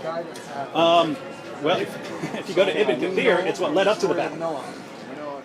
It was in context about what happened in the battle, right? Yeah, they were calling for battle against the. If you read Ibn Kathir's Sirah, he says that command was given, and then as a result, Muhammad decided to march out and fight the Romans, but the Romans didn't even show up. You're talking about Tabuk. Yeah. Okay. So what we're saying is, when you're talking about a surah, you are looking at the context of what it's about. I agree. Okay. Yeah. So if you have a verse, right? The first thing is like the immediate context. Verse should come before it or after, and so on. Then you have the greater context of the book, right? And then, in addition to that, you have historical context. Now here's the point, right? I read the verse, and it's wow. That means what it sounds like it means. That's pretty bad, right? So what do we have in the context? Well, the passage runs from 9:28 to I think 9:33 or something like that. Nothing there that would change the meaning. You have other verses in the Quran which talk more about fighting defensively. Right? You have other passages like that. But when we look at how these are, but you did agree that Surah Tawbah is about about the battle with the Romans, right? Tabuk, right? Yeah. What happened in Tabuk? I think the Muslims went to fight and the Romans were there. But why did the Muslims go to fight? Well, according to Ibn Kathir, because of that. No. According to Ibn Kathir, here's the context. According to Ibn Kathir in his Sirah, right? Sure. So, in 928, the commentary for that was the Muslims were worried because Muhammad said that the pagans can no longer approach the sacred mosque, right? And it says that the Quraysh became concerned that this was going to hinder their profits from trade. We're not going to be earning the same money. People aren't allowed to come here anymore. They might not like us anymore. They're worried that this is going to interfere with their profits from trade. You're talking about the Quraysh. That's 928. Yeah, that's after conquering Mecca. So after they convert. So now they're worried that this is going to interfere with the profits from trade. So Allah says that He can still enrich them. And then the very next verse, how's Allah going to enrich us? Fight those who do not believe in Allah. Right? And you go through the entire passage. We're fighting these people to make money off of them. And at the end of it, he says, therefore, Muhammad marched towards Tabuk to fight the Romans. Let me explain that to you again. If you had actually looked at books of history in Tabuk, there were attacks on Muslims in Sham. You know about this, right? Nope.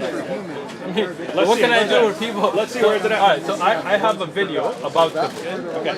I give all your references in it, books of history, authentication. Watch it. Right? I'm interested in that one. Good. Send me that link. I'll send you a link. Okay. You didn't give me your number last time. If you know the title, then I'll show it to you on your phone today, so then you can watch. All right. On top of that, you also know that there are authentic reports that there was a Roman army that was being prepared to attack Medina. Right? No.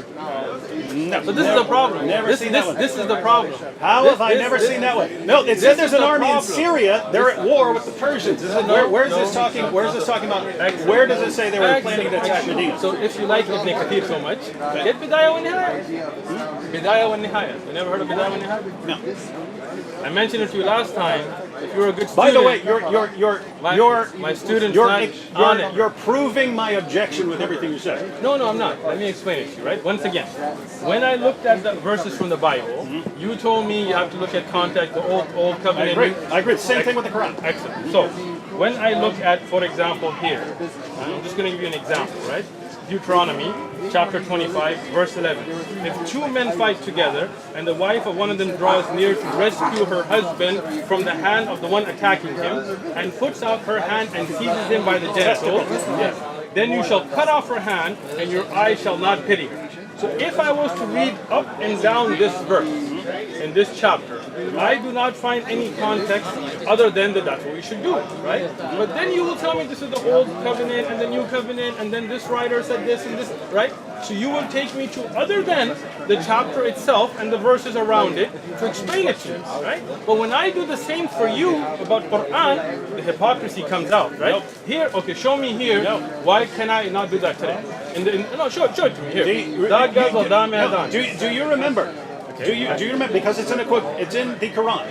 Okay. where the Quran quotes a Jewish teaching. Surah 5, verse 32. Okay. If anyone kills a man, except for certain things, That is not it's a as Jewish if teaching. it's as if That you is kill not him. a Jewish It's in the teaching. Talmud. That- It's in the Talmud. If it's in the It's a Talmud, Jewish teaching. You let can say let me that is explain. definitely a Jewish teaching. Let me explain it. In the Mishnah Can I Sanhedrin, explain? chapter 4. Can I explain? Okay. Look, I let you speak. You let me speak. That's the way it works, right? When you say that that ruling can be found in Jewish scriptures, I have no problem with it. But that is a ruling in the Quran. Yeah, that's not the Hold point. on, hold That's on. not the Let point. me- The point let was me- whether let you're me- aware. Let me finish. In the Quran, that is not taken as a Jewish ruling. That is the hukm of Allah that Allah has ordained upon us. Okay? And we believe in that hukm. Right? You trying to run away from answering the verse now. Of jump to that. I'm willing to answer it. That was part of the. That Go was to ahead. explain it. Go ahead. But that was a misquote. That was not, that's the ayah in the Quran from Allah, not a Jewish teaching. If they have the same teaching, they have the same Allah that revealed it to them, that's fine. He quotes it as for the children of Israel, so obviously they had it. And then we open up the Talmud and it's in Again, so that's what I explained to you earlier, that these ayats are applicable for us as well. Okay. So, No. go ahead. So go ahead. None of that is the point. The point there was the reasoning for Jews behind that if you kill a man, it's as if you killed all mankind. The rabbis who are commenting on this are saying because you're killing all his future offspring. So they took that very seriously as far as destroying someone's family line. So Woman and balls. What that? because if your husband and some other dude are fighting, Okay. and You you want defend your to, husband. yeah, by crushing his testicles. Didn't say crushing, grabbing. But go ahead. You're making a. That's what the. Again, it's Okay, if see, I- see, it's again, he's lying in the Bible now. He's I'm making. not lying. See, no, you are lying because listen. Everybody that has a Bible at home. No, you're caught today again, David. Again. No. Everybody that has a Bible at home. If you grab him by the testicles, could you be Deuteronomy. destroying his family line? No, not You necessarily. can't. If you not necessarily. Deuteronomy. Could you? Hold on. Deuteronomy 25:11. Does it say crushing or seizing? If you're You are lying into if your own Bible. if Read it. someone. Oh my goodness. If you reach down and grab someone by his testicles Doesn't mean- in the middle of a fight, Bro, you were in jail. You did some time. You probably kicked some dude in the nuts before. Doesn't mean you can't have kids anymore. This is a very you could, harsh. right? In a fight, you're grabbing him by the testicles. Are you saying this is applicable today? no.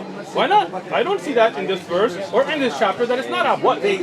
You can, if you read over and over again, it said, and these are the regulations for the children of Israel. No, but today, the children of Israel, for example, if you're Jewish, can you implement this as a Christian who's Jewish by race? I would say as a Christian, you should not try to destroy someone's family line. So then you would you implement this, yes or no? What, He's cutting, cut. cutting off the He's hand? No, cut. no, that's He's oh cut. my It's goodness. over, bro. Listen. If you read this, Miskin, no. miskin. If you read this, want right? some water or If something? you read this, they are dividing up the land and giving it as an inheritance, right? These passages are about not screwing up someone's future descendants and inheritance. Look, I'm reading through this, right? There are many rulings about if you curse your parents, you should be put to death. If a young woman who is a virgin is betrothed to a husband and a man finds her in the city and lies with her, then you shall bring them both Hey, out look at of this. the gate. Hold on. Look at this. hold on, No. I'm Look giving what you we got right here. context. Muhammad in the Bible.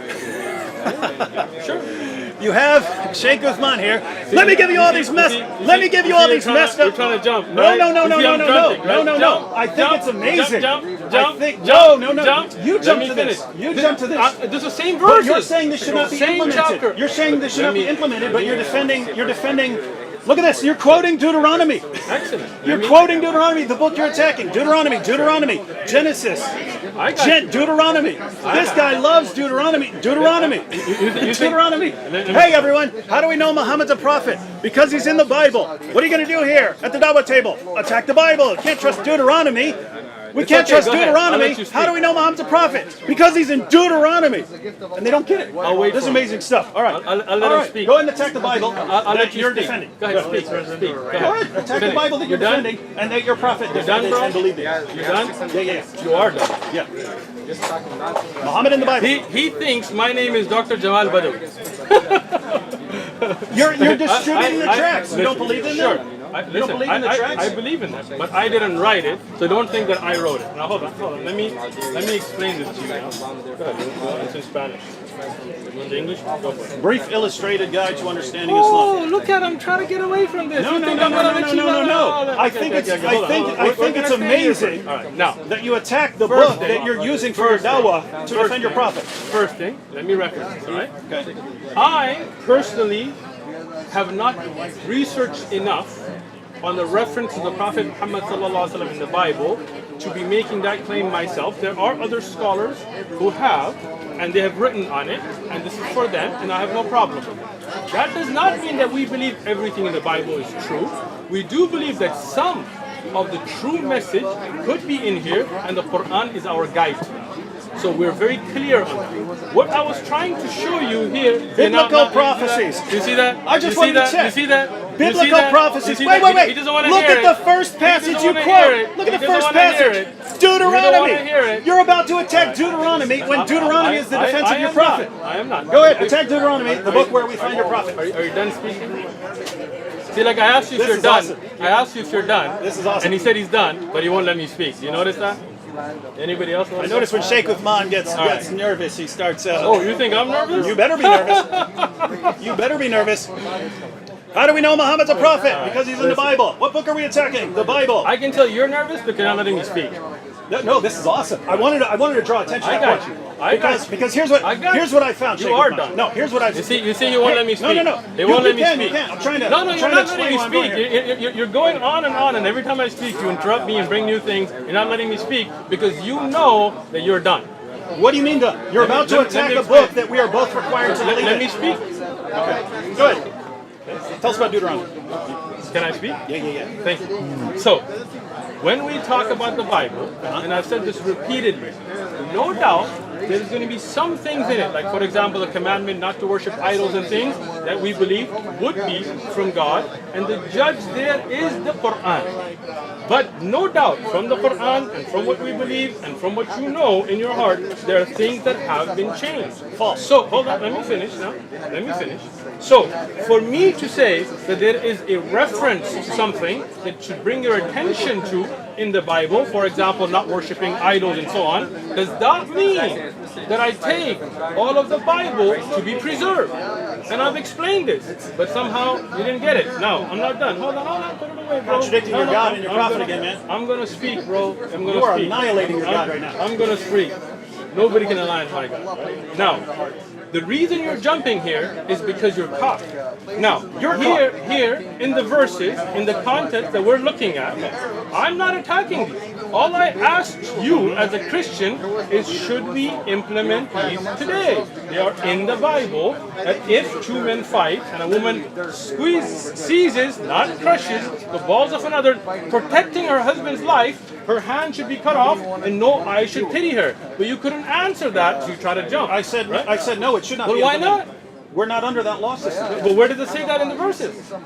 Have you read the rest of the Bible? Go to Exactly. Jeremiah You 31. see that It talks now? about You your see that now? covenant. When I was telling you about the ayah, hold on. When I was telling you about the ayah, you told me I read the verses before it and after it, and when I told you about other ayat, you were like, that's the problem, is you keep telling me you gotta look at other ayat and other hadith and other. I did not. I agreed with you. But I agreed with you. Here, hold on. But here in the Bible, Now you're just lying in about the Bible, I am not. It's on tape. Don't worry about it, bro. That's a good thing about recording. I said you go to the other verse. I said you have the close context and you have the wider context. You go to the entire book. And I said you got the historical So when context. I talked about I said there's jizya, all three contexts. so when I talked about jizya, and I talked about the other ayat and the context from the ahadith and what Umar Khattab did, you told me that's a problem with Islam. It's on tape.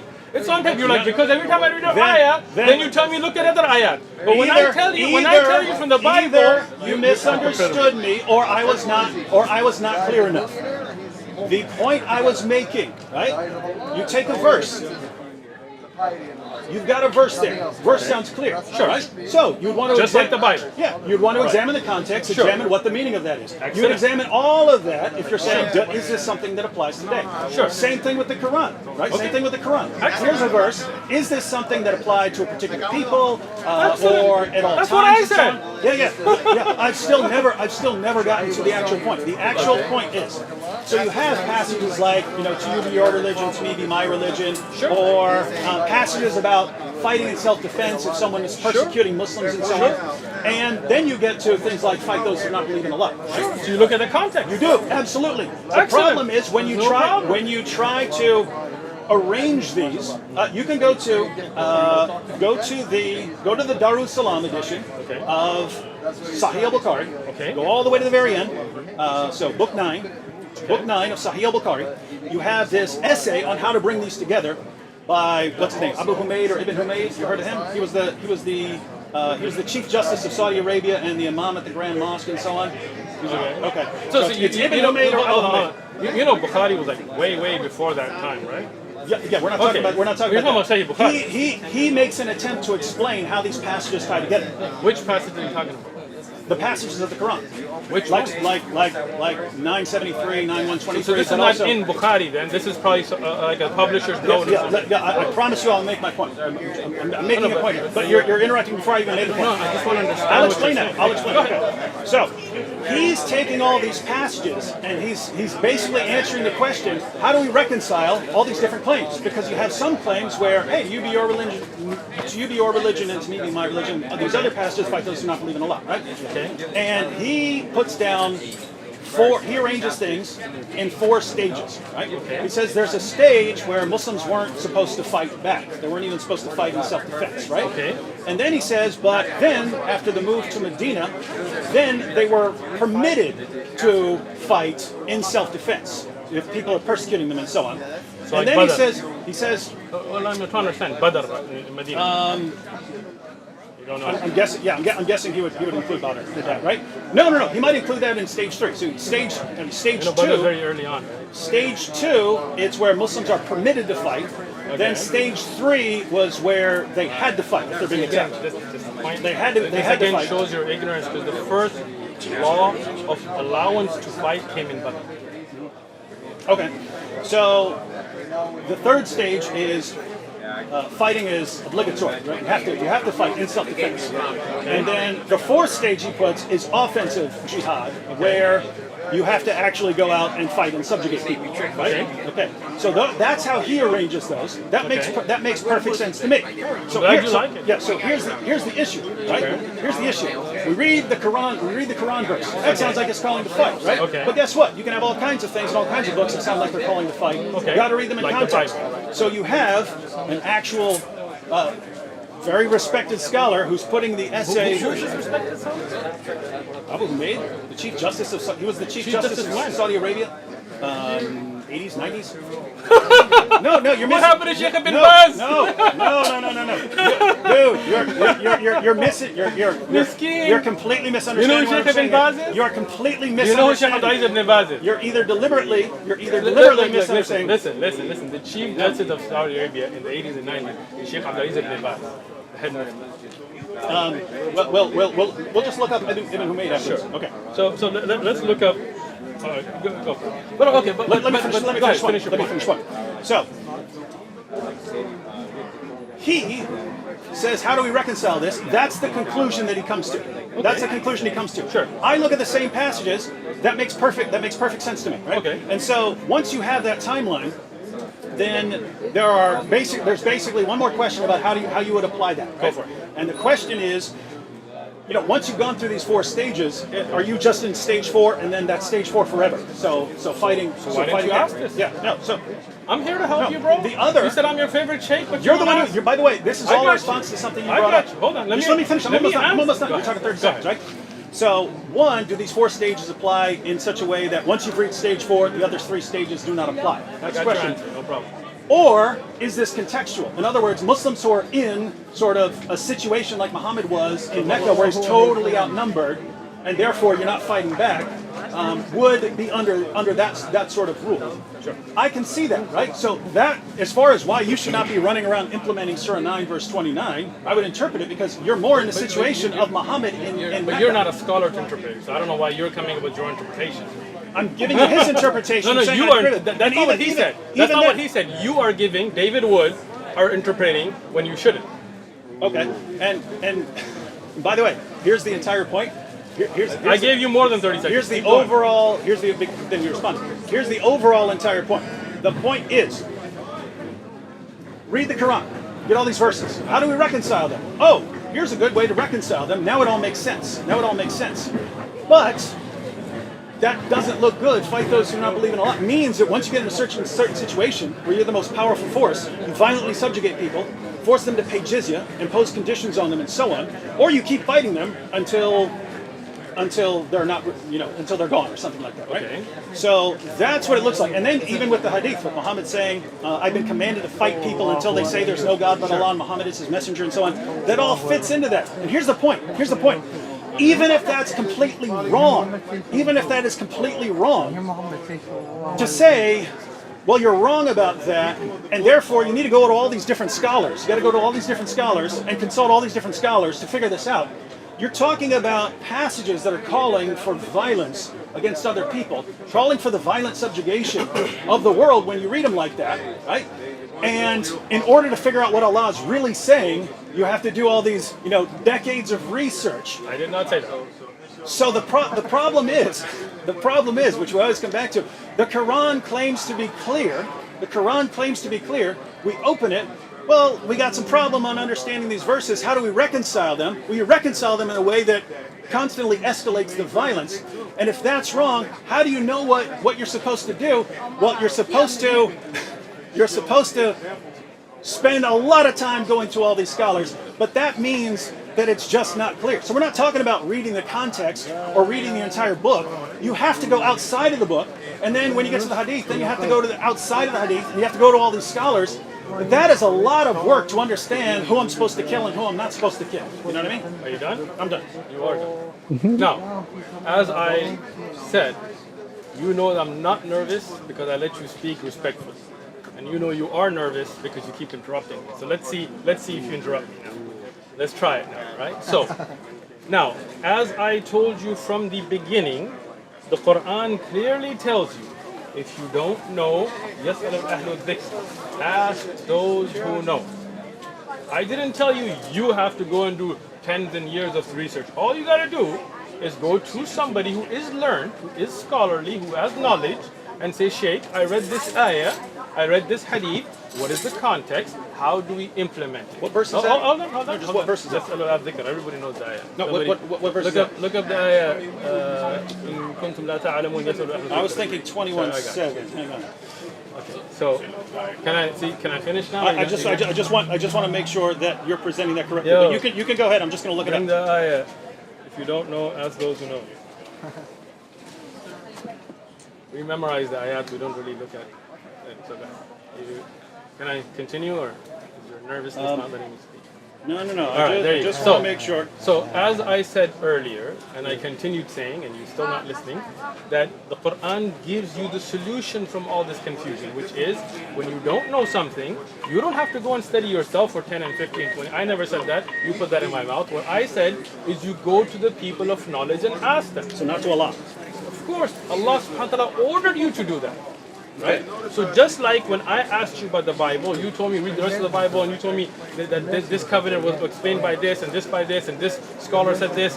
In that way, when we as Muslims read an ayah, we don't assume from it without understanding the fiqh of it. Okay? That's why we go as students of knowledge to shuyukh, and they spend years, 20, 30, 40 years studying all the texts. But not every Muslim has to. Rather, when you go to the scholars, they, having dedicated that life, will explain to the answer in 2 minutes. If you, David Wood, had just come to me and said, explain to me Jizya, then I could sit with you and give you all the different ayat, all the different ahadith, all the different aqwal, and in a few minutes you would have had your answers. But you didn't want the answer, you just wanted to make videos. If you wanted to know about fighting in Islam, we have whole abwab, whole chapters on jihad and qital, that bring all those verses and all those ahadith that explain what's nasikh, what's mansukh, what's early, what's later, right? So that's not an issue. What you're doing is, instead of looking at the fiqh, the implementation, you're trying to go to these verses. And you are not looking at these verses randomly. You are getting these in order to attack, and then you're digging from there. You wouldn't do that, right? I got you. I would not. You would not go to the Bible and use verses to attack, right? Again, once again. By the way, hold on. No, I just want to know, is that the verse you were quoting? With the ask those who possess the message. So So the dhikr. Yeah. The dhikr. That's the one you're quoting? إن كنتم لا تعلمون. Yes. Well, this is talking about, isn't this talking about Christians and Jews? It is not. Before thee, also, the messengers. See how he's trying to change the subject now? No, I think this is Can I important. finish what I'm saying and then I'll explain that to you? Okay, go ahead. Go ahead. Thank you. And this is a Yusuf Ali translation? Seriously? You use the Yusuf Ali translation? You don't like it? Yusuf Ali was Ismaili, you know that, right? I believe Hilleli Khan actually says this is talking about Jews and Christians here. Or he says the previous scriptures. So get Hilleli Khan? Get Hilali. I mean, here, look at Mustafa Khattab here. What's the... Bring it up here. 21:7. Whose phone is this? I have no idea. Go ahead. Finish the point. So, let's get back to the point. I can listen and when look up you around. talked about the 4 stages that you're speaking about, which is not in Sahih al-Bukhari itself, you're talking about somebody's commentary. I know. Right? It's how he's making sense of all of this. Sure. So let me explain this to you. No doubt there was a time when fighting was forbidden, right? And then a time came when fighting was allowed, right? And then the time came that fighting was implemented against certain situations. But if you want to know whether these are stages that cannot go backwards and cannot reconcile between the stages, then the easy thing is to see how the Prophet ﷺ dealt with it. Are there Christians and Jews and tribes that Rasulullah ﷺ continue to have treaties with? Are there those that the Khulafa in the time of Abu Bakr and Umar and Uthman, Ali radiallahu anhum, continue to have trade with, for example from Sham, and they were not being attacked, right? And are those, like in Tabuk for example, where they were attacked, and what was the context of what was going on when they were attacked? What are the rules and regulations of difa'? For example, are you paying attention to what I'm saying? Or you're I'm paying attention. smirking away, right? In difa', I am smirking, but I am listening. when you are attacked, for example, there is no need for an amir, right? You defend yourself. But offensive jihad, one of the conditions is that you have to have an amir, a Muslim leader that unites and brings the Muslims together for offensive jihad, right? So, if you're in a time where you don't have such an amir, you cannot initiate an offensive jihad, right? Even though you are past the 4th stage. You understand what I'm saying? For offensive jihad, there are different rulings, different amounts of time to give, certain conditions that are done.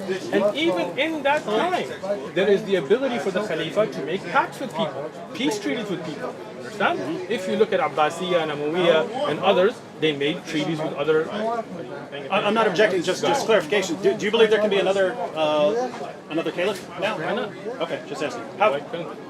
Yeah, I don't want to sidetrack, but how would that happen? Would that be like scholars decide on one? I mean, or not just something? scholars, but the Muslim Ummah would come and give bay'ah to a person, and you know, as a consensus to come with one leadership. And we hope Allah will give us a Khalifa soon. Okay, so now do you understand about the 4 stages, or you just didn't pay attention during that part? I understand completely. I just Okay, good. disagree, and it wasn't really my point. What did you disagree with when I said? The point I'm making. If I were to go to, I'm really confused about these passages. Let me go to a scholar. Yeah, right. go ahead. What if the scholar tells me, yeah, you have these 4 stages, and once you reach stage 4, then there's this. Sure. I go to a different scholar, and he says, what? That's nonsense. What are you talking about? Easy answer for you. Just like a Christian. If I went to a Christian preacher and he told me that God made people in His image, and that's why God was white, and black people aren't a part of God, and whatever, or the Christian pastor here in California that was saying that the pulse shooting was a good thing and gays should be shot and so on. As a Christian, he may be a pastor, but you would say, does that come in line with what he's presenting from the biblical scriptures? So we as Muslims say, Zin bil kitab wa sunnah. Oh, God, listen now, bro. No, when a scholar gives you... You just reached the problem.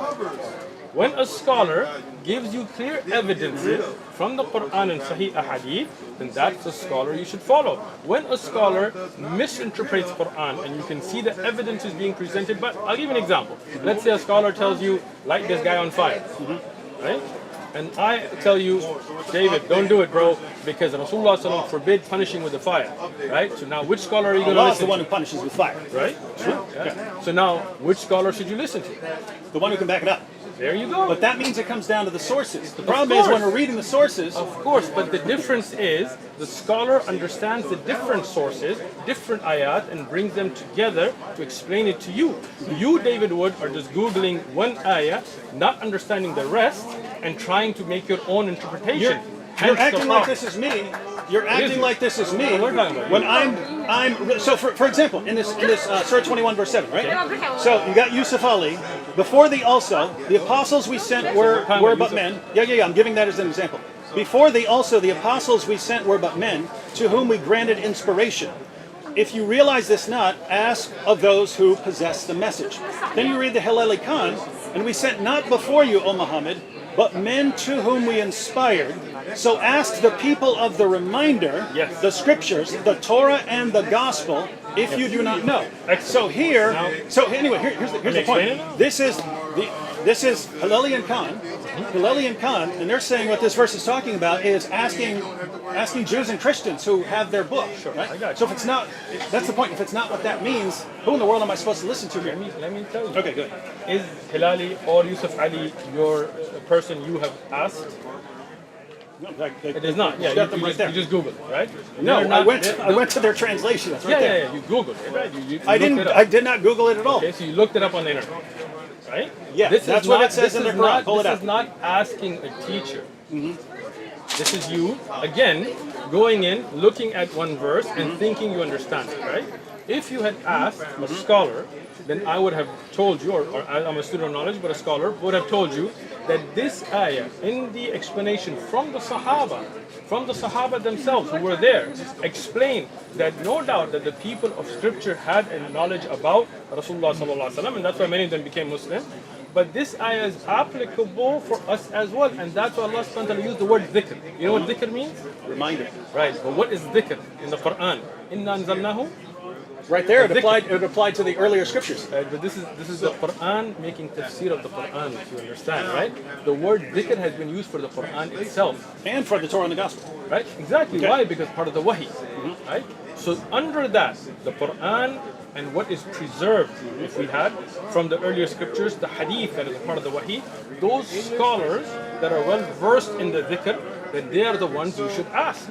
So today, if you go to a scholar who is well versed in the Quran, in the Hadith, then this ayah is as applicable to us as it was to those that I was talking about earlier, that if you knew, then you should have looked at the scriptures which mentioned the Prophet ﷺ and accepted it, right? But this ayah is not nasikh or mansukh. Right? This is where the muhkam, the ability to give hukam, continues. Now, if you ask a scholar today who is well versed in the dhikr, in the Quran, in the Hadith, then they can give you references and explain the concept. No problem, it's very easy. But instead of going to that route, I want to look up this ayah and think that I know what it means. I want to look up this hadith, whether it's strong or weak, and think what it means. Why not just come and say, hey, I want to understand the concept of jizya from a fiqh perspective. So looking at all of the ayat, looking at all of the hadith, the research that we've already put in, sit down and explain it to you. But you don't want the answer, right? It doesn't work at all. Why does it not work? Because I come to you. Explain this to me. I get a different explanation from the one that I get from Ibn Kathir. Ibn Kathir is not your teacher. You go to, you look up, again. You look up. No, hold on. Ibn Kathir. He wrote books. He wrote books to give his book. I know, to give his views, right? He was not explaining fiqh here. He was explaining an ayah and things that are related. It was not in the implementation. It's not a big book of fiqh. So instead of going to, you didn't go to any other Islamic scholar and ask this question. You went and tried to make your own interpretation based on Ibn Kathir or whatever else. Here, you brought it up. I gave you the answer, right? I gave you the other ayat, other ahadith, but then you didn't like that. You want to continue to make your videos, right? But what I'm saying is, why not come and ask? If you don't want to ask me, not me, go ask another scholar. Sit down with a scholar, a qualified Islamic scholar, and say, I want to understand the ahkam of qital. In our time, what are the ahkam of qital? And a scholar will say, this ayah, this ayah, this ayah, this ayah, this ayah, this hadith, this hadith, this hadith. You don't have to do that research. That's what a scholar does. And with all of that, he'll give you a clear answer. No. But you don't want a clear answer. No. This is the same That's as not, that's not No, you don't want a clear answer. He goes, no, I don't want a clear answer. Let me give you an example, right? So you take a verse like no compulsion. Truth comes out, bro. You take a verse like no compulsion in religion. Sure. You go to something like a scholar. Tafsir Qurtubi. No, again. Tafsir Qurtubi. Instead of going to a scholar, you're going to Qurtubi, which you don't understand. You can never read about Islam. You can't just read the Quran, read the Hadith, read the Sirah, read the commentaries. You'll only be misled. You have to go to a person. You have to just go to a person to tell you. When I mentioned about the Bible, you told me you got to look at other verses and other that. You can't just read the Bible. You can. I agree, but you're not telling me to read other verses of the Quran. You're telling me I have to go to a person. I am. But what I'm saying is, if you're willing to dedicate years and years of research, looking at all the different issues. I have no problem with that. But as a student It of shouldn't knowledge, take years and years of research hold to on. figure out what Hold this on. verse is saying. Hold on. Listen. You're talking about a whole system of life. You're talking about a penal code. No, I'll be talking about a verse. Like, what does this verse say? But again, the Quran is not just one verse, right? You're talking about something that has the rules and regulations of war. You're talking about those stories of the past, of the future, about prayer and fasting, about dealing with your neighbors. All of that, no doubt, if you want to start implementing it, requires scholarly work. Right? There are ulama from the time of the Prophet ﷺ, Ibn Abbas, Ibn Mas'ud, there were the scholars amongst the Sahaba. And when a companion didn't understand the ayah, he would go to them. That's why Rasulullah ﷺ said, take the Quran from Ibn Mas'ud, Ibn Ka'b and others, right? So you would go to them. And then when they would ask them, they would explain it not from their own interpretation, from the other ayat of Quran, looking at context, looking at hadith, they would give an answer. Today, for example, if you want to get a medical question answered, you have no problem going to a doctor. You don't say, why can't I just pick up Grey's Anatomy and make my own insertion into my liver, right? But no doubt the hereafter and Islamic laws is something that's complicated because you're implementing. If you just want to read for your own spiritual benefit, read the Quran all you want. But if you want to implement Islamic jihad laws or There's no hudud, scenario where I want to or implement hudud, this stuff. then you need I want to to understand it. Okay, if you want to understand it, excellent. So when you want to understand the rules and regulations of jihad and jizya and things, you need to go to those who are experts in it.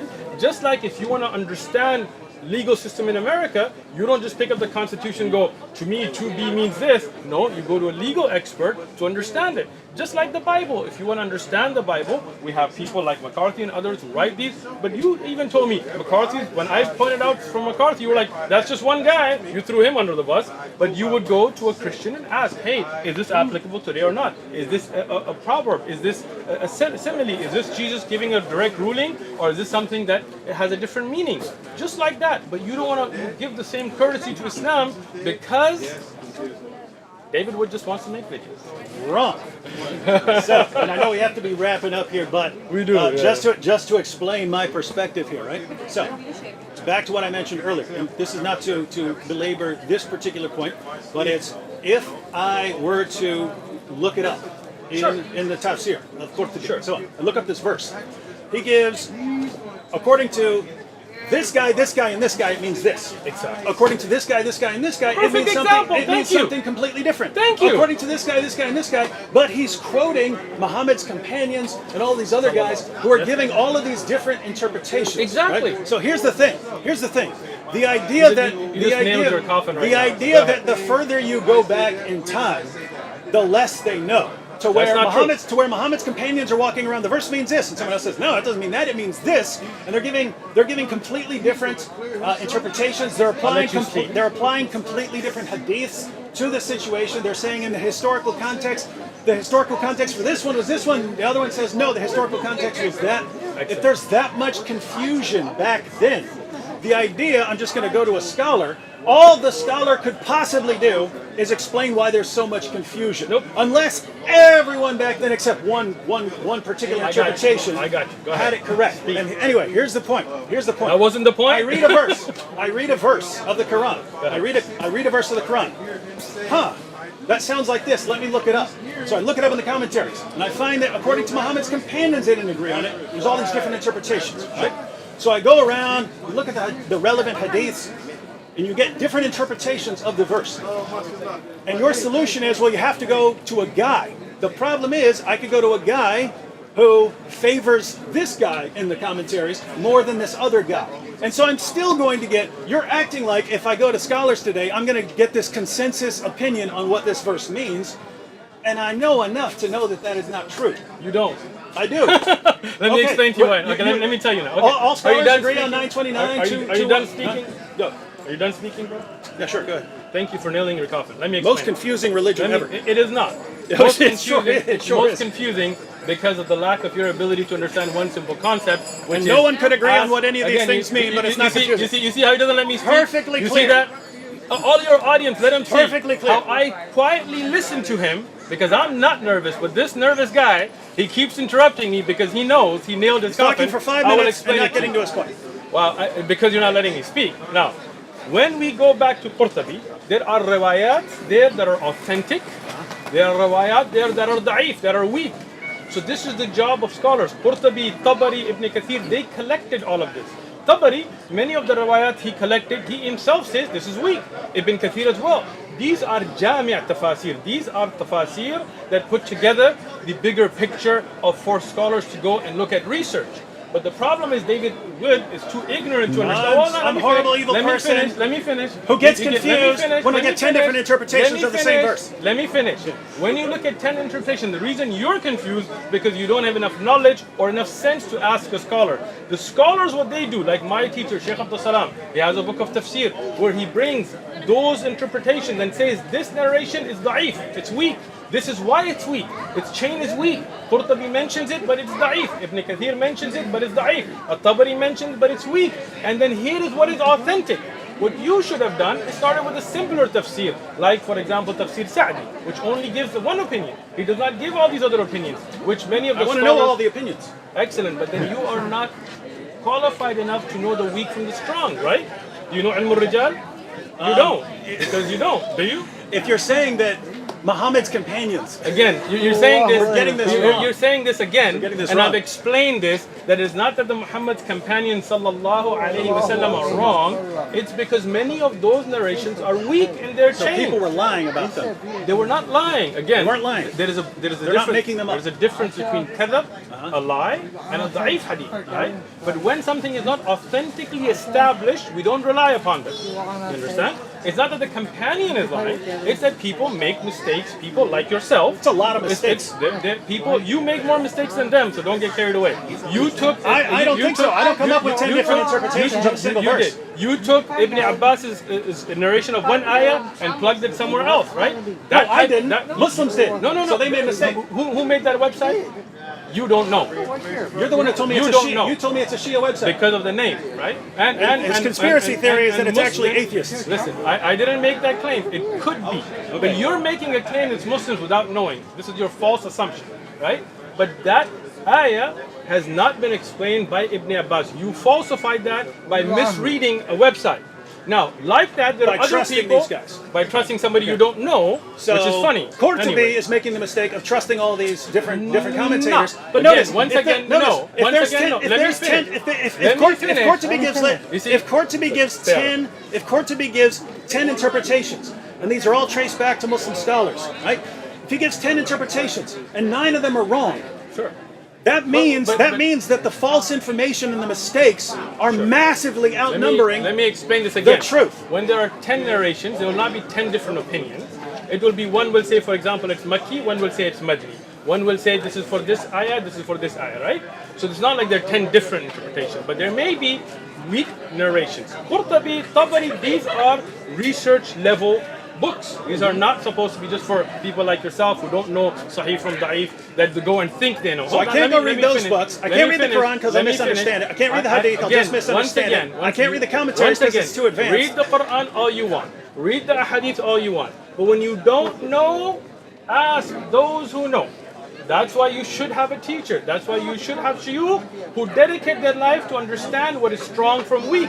Because what happens when you don't, like Christianity today, when you get 3 Christians, you get 4 different Christian beliefs because everybody wants to make up their own beliefs. Now he's attacking right? Christianity. No, I'm giving an example to understand, right? But in Islam, alhamdulillah, Allah protected the Quran. One, with the Arabic language, so we can learn it and understand it, so we can know the meanings of words. can't know it. Yes, we can.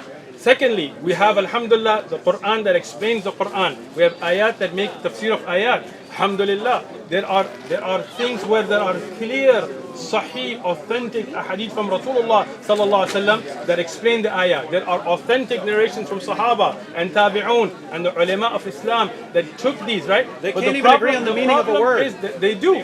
The problem No, they is, don't. Let me finish. I'm saying no, they don't. Let me finish. Right? When you look at the meanings of words, Jami' tafasir will give you everything that is reported, right? But no, for example, no scholar in Islam says Qul huwallahu ahad doesn't mean that Allah is one. Right? No scholar does that, right? Rather they come to a consensus, ijma', and much of tafsir is bil ijma', is by consensus. And kutub of tafsir explain that.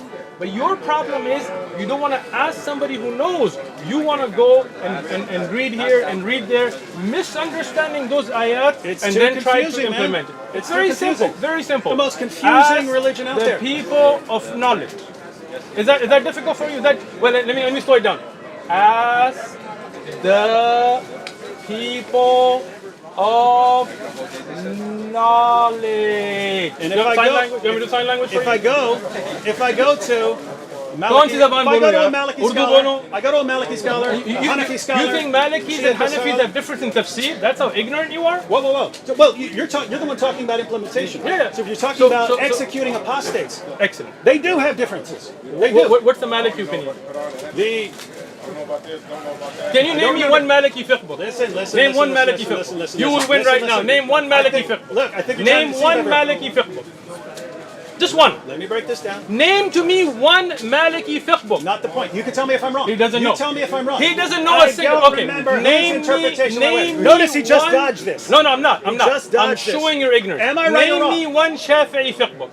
Just answer Name if me I'm one right. Hanafi fiqh book. I can't. Name me one I- Hanbali fiqh book. I- Name me one Zahiri fiqh book. Dodging the You issue. don't He know a knows what the single issue's coming. fiqh book's He name. knows what the issue is coming. He knows what the issue is coming. Go ahead, bring it. You go to one of these schools. Okay. It says that if you're going to execute someone for apostasy, Okay. you have to give them a waiting period, Okay. a certain number of days, right? All 3 of days them or said something that, like that, but right? No, some of them say you don't have to. I would have to look it up. You know, Look it up where? You know I'm right. I Look did it this. up where? No, you're not right. I made my All video of on the this 10 madahib- years ago. All of the madahib agree That you have if to. you're going to, you have to. to. You have to give that So if person a I, chance. so if I quote someone who says Listen, otherwise, Listen. don't they disagree listen. as well on whether female Listen. apostates are to be Listen. executed or Listen. not? Let me explain Is this. there a disagreement among the let four me- schools? let me Is there a explain. disagreement among the four schools Let me on whether explain. female apostates are killed like male apostates? Not mu'tamidan, right? But you don't even know what that means, so I gotta explain it to you. okay? Explain it. When you say a Shafi'i book, or a Maliki book, or a Hanafi book, or a Hanbali book, or a Zahiri book, many scholars, thousands or hundreds of thousands within that madhab wrote books. Many of them were wrong about things. Many of them Scholars got it wrong? Scholars, yeah, people. Man, Oh I'm man, glad I didn't go to Oh, those scholars. I'm glad that you think that Christian scholars never get anything wrong, right? I'm glad I didn't go to those scholars. Gotcha. I'm glad Gotcha again. I didn't go to those scholars because the Gotcha only again. place you So- can so go you're to telling me- understand what the you're Quran telling- is you're saying telling is me to a scholar, Christian but they'll scholars- give you different Listen, interpretations. You're saying Christian scholars never get anything wrong? Christian Bro, it's scholars over. get It's all over. kinds You're of things. done. Wallahi, you're done. If you have a Wallahi, verse that is you're done. commanding me how to act in the Like, world, Christian scholars never get anything wrong. Is that true? no. Well, I'm glad I didn't go to those scholars, right? Look. He's, Oh, come on, he's man, interpreting. you're done. You're interpreting. Now, let me you're explain the interpreting. point Hang to on. you. You're interpreting me as saying that Muslim scholars can get something wrong. Shame They on can. me because I wouldn't. No. Muslim scholars can. absolutely not. I'm saying if you're claiming.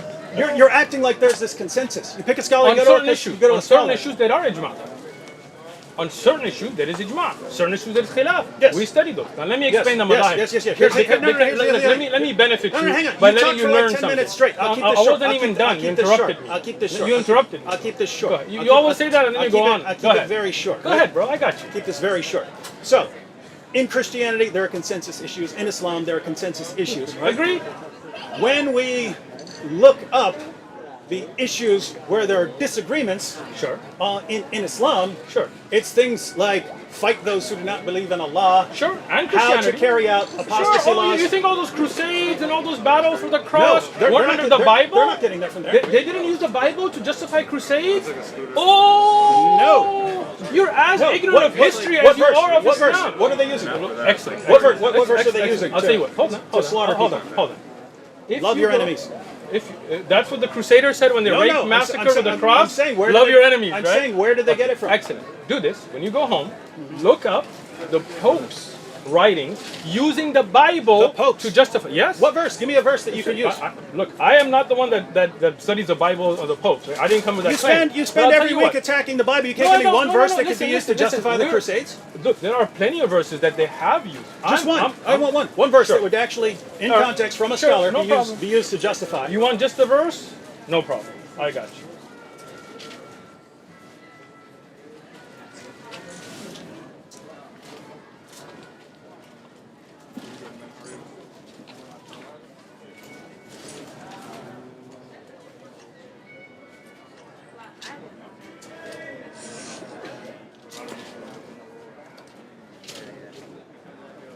Unlike you, I don't Google things. I look up the actual books. It'll take me a minute. I'm waiting. You're in the wrong section. No, I'm not.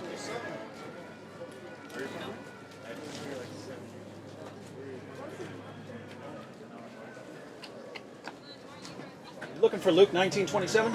Try that one. Luke You got- 19:27. you got it highlighted. All right, I You do. got it highlighted.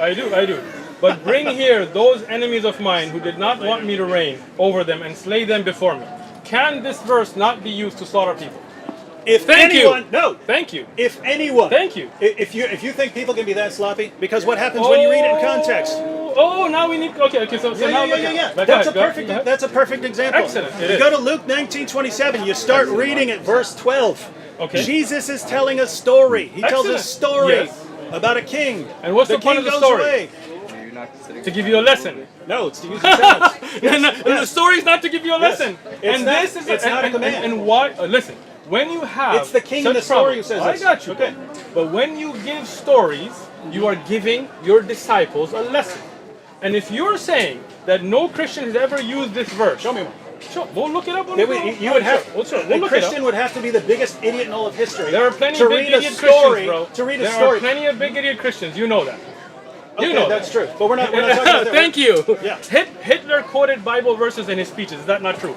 Yeah, he also said he preferred Islam to Christianity. But he did quote biblical verses True. to Is he- promote is his he a- genocide. is he a So scholar? are there Christians? Is he a scholar? Are there Christians who use biblical verses to massacre and kill? You have just proven yourself to be wrong. Thank you very much, David Wood, for coming out. Have a good Absolutely trip. not. You were talking about consensus of scholars, and you name a bunch of people who Look, aren't scholars. look. Following what said, any random person who picks up a Bible. You said that a Muslim who just picks up the Quran can misunderstand these ayat. I agree. And I told you that the same is true for the Bible, and you said, show me a verse No. that a Christian could pick up and read and misuse it to kill people. I showed it to you, Absolute and you nonsense. admitted on No. camera that No. a person who believed in Jesus, according to his own admission, Any literate person Hitler who reads that used them. sees that it's Now, a story. He go home. literally starts. Go home. The passage literally starts with, and he told I them a understand. parable. But there are Christians that you will find Where? that have taken. Sure, we'll look it up. When you go home, look up the A Pope. Christian quoted 1927. Hold on, listen. When you go home, look up the Pope's writings to justify the crusade. And look at the biblical verses that were used. How's that, Dave? I'm still waiting for Are you one. going to look it up when you go home? The Pope's writings to justify You the look it up. crusade. Send me the verses. Okay, let's do it. Send me the verses. Send me the verses. All right, and if you find them, you're going to admit that you were wrong. If you. No, you're still not understanding the point. You're talking. If I find you what you're asking for, will you admit you're wrong? Yes or no? It's a pretty simple question, Dave. If you show me, if you show me That popes use the Bible to justify massacring people. not the challenge I issued. Not the challenge I issued. Why not? The challenge I issued was you have all of these disagreements on things like carrying out apostasy laws and things like that, right? Among scholars, If I among find schools you of thought, Christian among scholars schools of thought that have used if you biblical have- verses to kill people. If you have How's that? no, you have to show that there's disagreement. You have to show that there's actual So you disagreement. mean there's agreement that you should kill people on those verses? No. So I'm assuming if somebody misunderstood it, like the Pope, that there are others who would disagree with him. Not? No, you're, No? you're still not getting the situation. If you, All right, if I find some you the pope, here, Pope- give me an Okay, example. go ahead. If some pope said the reason we're going to go kill people Muslims. is because Luke 19:27 Sure. says it. Okay. Right? Okay. Reading the passage would show that that guy's an idiot who happens to be pope. Right? The same thing with any scholar. All right. Reading Surah 9 verse 29 in context and saying fight those who do not believe means that at least once you reach a certain stage in society you're supposed to fight those who do not believe in Allah, and you read the commentaries. Someone concluding that Sure. is not an idiot. if a You don't have to be an Christian- idiot. if a Christian That's the point. sees- There are reasonable Let me interpretations of explain. these. There's no So reasonable you are saying- interpretation. You are saying that if a Christian scholar takes that to be a problem and say the lesson here for us to learn is that you kill those that didn't want you to reign, and that's why we're going to kill those Muslims, Spanish Inquisition and all of that were supported by biblical verses by Christian scholars of the time, right? If I prove you that, will you admit you're wrong? You did not listen. still won't. You did not Still listen. won't. You did not listen to anything I just said. I did. But you If just don't a want to pope- admit because no, you know I'm no. going to prove it. If a you pope- know I'm going to come back with Wrong. evidence. If a pope were to quote 1927, when the context shows there is no possible way Why to not? interpret it that way. Why not? He What would if be the an Pope idiot. feels, Keep in mind, as a scholar, the same thing. If feel- a Muslim scholar quoted some verse Exactly. and completely destroyed the context, and the next verse destroyed him, right? Exactly. That's not what we're talking about. This is not the next We have verse. not- we're not talking but about that at This all. is the issue, right? This is the issue. When I showed you all those other verses as well, the problem was that you were all like, well, read the other part, read this, read that, right? And there are Christians, scholars and others, experts in the Bible that have used biblical verses to carry out horrible, horrendous crimes. Not the and point. now when I am telling to you that I'll bring you those evidences, names and which verses and everything, you are still trying to find a back way out because you know I'm No. going to find it and you know you're going to be proven wrong again. You missed the point entirely. I'm saying you take any of these verses Sure. and say this means we should go kill people. Sure. You would have to either be insane or have some all agenda. those Here's what you Christian can say. scholars were Here's insane here's what you can say about Christianity and Islam. There are people who have agendas Sure. who will knowingly distort the meanings of verses Sure. in order to get what they want. I'm sure you'd so say you- that so about, I'm you- sure you you would don't- say that about ISIS, right? That they're distorting I passages, agree. right? They're distorting I passages. agree. Yeah, yeah. So you would that's say there not is the point. no Christian that sincerely believes that killing homosexuals is a biblical order on it. If you try, if Again. a Christian tried to apply that today, I would regard him as insane Really? or So all the- massive agenda. Massive agenda. So Mr. Anderson, the Christian preacher from Arizona, If he who says did homosexuals, say that according to homosexuals- Christianity, Yeah, should be put to death. executed, I would. You haven't I would watched his regard- videos. No. Then Preacher Anderson, go watch his news Okay. footage where he shows the Bible and says that is the ruling in Christianity for there is no ruling in Christianity. You'd have to That's go what he to said. the old That's covenant. what he said. And He therefore said- he'd be he he'd showed- be ignoring the entire new covenant. So now you are caught on tape. I'm not caught. A Christian Is he a scholar? preacher. He is a He's a scholar of the respected Bible. scholar? Yes, he is. A respected feels scholar. he is, yes. Oh, he feels he is. Oh, he has a large following. He has degrees. He Okay. has what? So when we now, read- now he's caught. when Now we he's read- caught. Watch not him run. caught at all. A Christian scholar, I said- a minister I said- with a following, I said, if you using interpret- the biblical verses, feels that the order for him is Did that with not context deny is that it. you, Did is that, not is that deny it. homosexual I said you'd should have be to be put insane death. or you'd So have you're to have saying- an agenda. So which one I is say it? he's gonna- you Which think one he is has an it? agenda? You don't think think he so? has an agenda? I don't know. I'm not Okay. going to assume that. Some people don't like certain people. and Preacher use Anderson, passages. David Wood is saying you're either insane or have an agenda. I am. Check. If you're You saying, guys- if you're I'll saying tell you what. homosexuals should be I'll tell you what. executed I'll tell you what. under You the guys- new covenant, You guys work it out amongst your Christian selves and then come to us and talk about it. yeah, and Thank you very and then much. tell me how many Christians are executing homosexuals? Plenty. And plenty. how many haven't been- jihadis are haven't slaughtering been- people in the no, name of wait, Allah? Listen. You haven't been to South Sudan. You haven't been to Russia. You haven't been to other places where there are homosexuals being killed in the name of Christianity. the You name haven't. of Islam? Yeah, there are, of course. We already agreed earlier that many people can misunderstand things and people's actions are not an evidence. But scripturally, can people misunderstand the Bible? Even scholars, you have been proven, and you threw the poor Anderson still- guy you under the bus. you still- Preacher you Anderson, still did not Preacher understand Anderson, the point even at all. though I may not agree with you on a lot of things, but I do feel pretty bad that David threw you under the bus. Have a great day. This from the guy who throws Ibn Kathir under the bus. I did not. I explained the weakness And in the his own narration. God under I the love, bus. I love Ibn Kathir. And his I love prophet under Allah. the bus. And I love Rasulullah sallallahu alaihi wasallam. And says, oh, I can't believe Deuteronomy, Exodus, look at these horrible Look, teachings. you know you got His caught, God bro. and his You know- prophet say these are you the know. inspired word of God. You He throws know, them all under the bus. you know so the under the bus here we example have ended your God, prophet, point. Ibn Kathir, And now- greatest scholars and of all now time in you Islam. just want to make your voice We got bite. one guy we could go make to. Your, make your sound we got bite. one guy Go we could go any to scholar. learn Islam. I told you earlier. Any scholar is going to give us the same answer. I'm a student of knowledge. Go speak to a scholar. No problem. Any scholar. A scholar who will give you answers with evidence. Yes. Ahlul dhikr. Okay, well, any scholar can say, here are the stages of jihad, and here's the source. Again, if a scholar tells you to do something that is clearly against the hadith, then you know that's not a scholar upon the Quran, the Sunnah, and the way of the Salaf of Ummah, right? How can fight those who do not believe in Allah be against the hadith when Muhammad said, I've been commanded to fight people until they say there's no God but Allah. Right. You could go to other hadith and try to use those to change the meaning, but there aren't a lot of clearer passages than fight those who do not believe. And then we look at Muhammad, I've been commanded to fight people until they say that there's no God but Allah. And if you get to a position where you say, oh, but in order to understand those, you have to... When the Quran says, but if they incline towards peace, then incline towards it too. Wrong then, passage. Then what? No. Not But isn't the 929, Quran, right? It's Under a different stage. Under a different... Under defensive jihad stage. Where does it say that it's under defensive jihad? That's how you That's reconcile it. no, That's how you got reconcile caught it. again. What is Didn't it, get it. 60? Hold on. Ooh, poor guy. Try. Hold on. I got you. Important aspect within our life. The most important thing, because we don't want to get from that way. So a statement like that, say, yes, because we both know who God is, right? A statement like that, say, the way we go about it.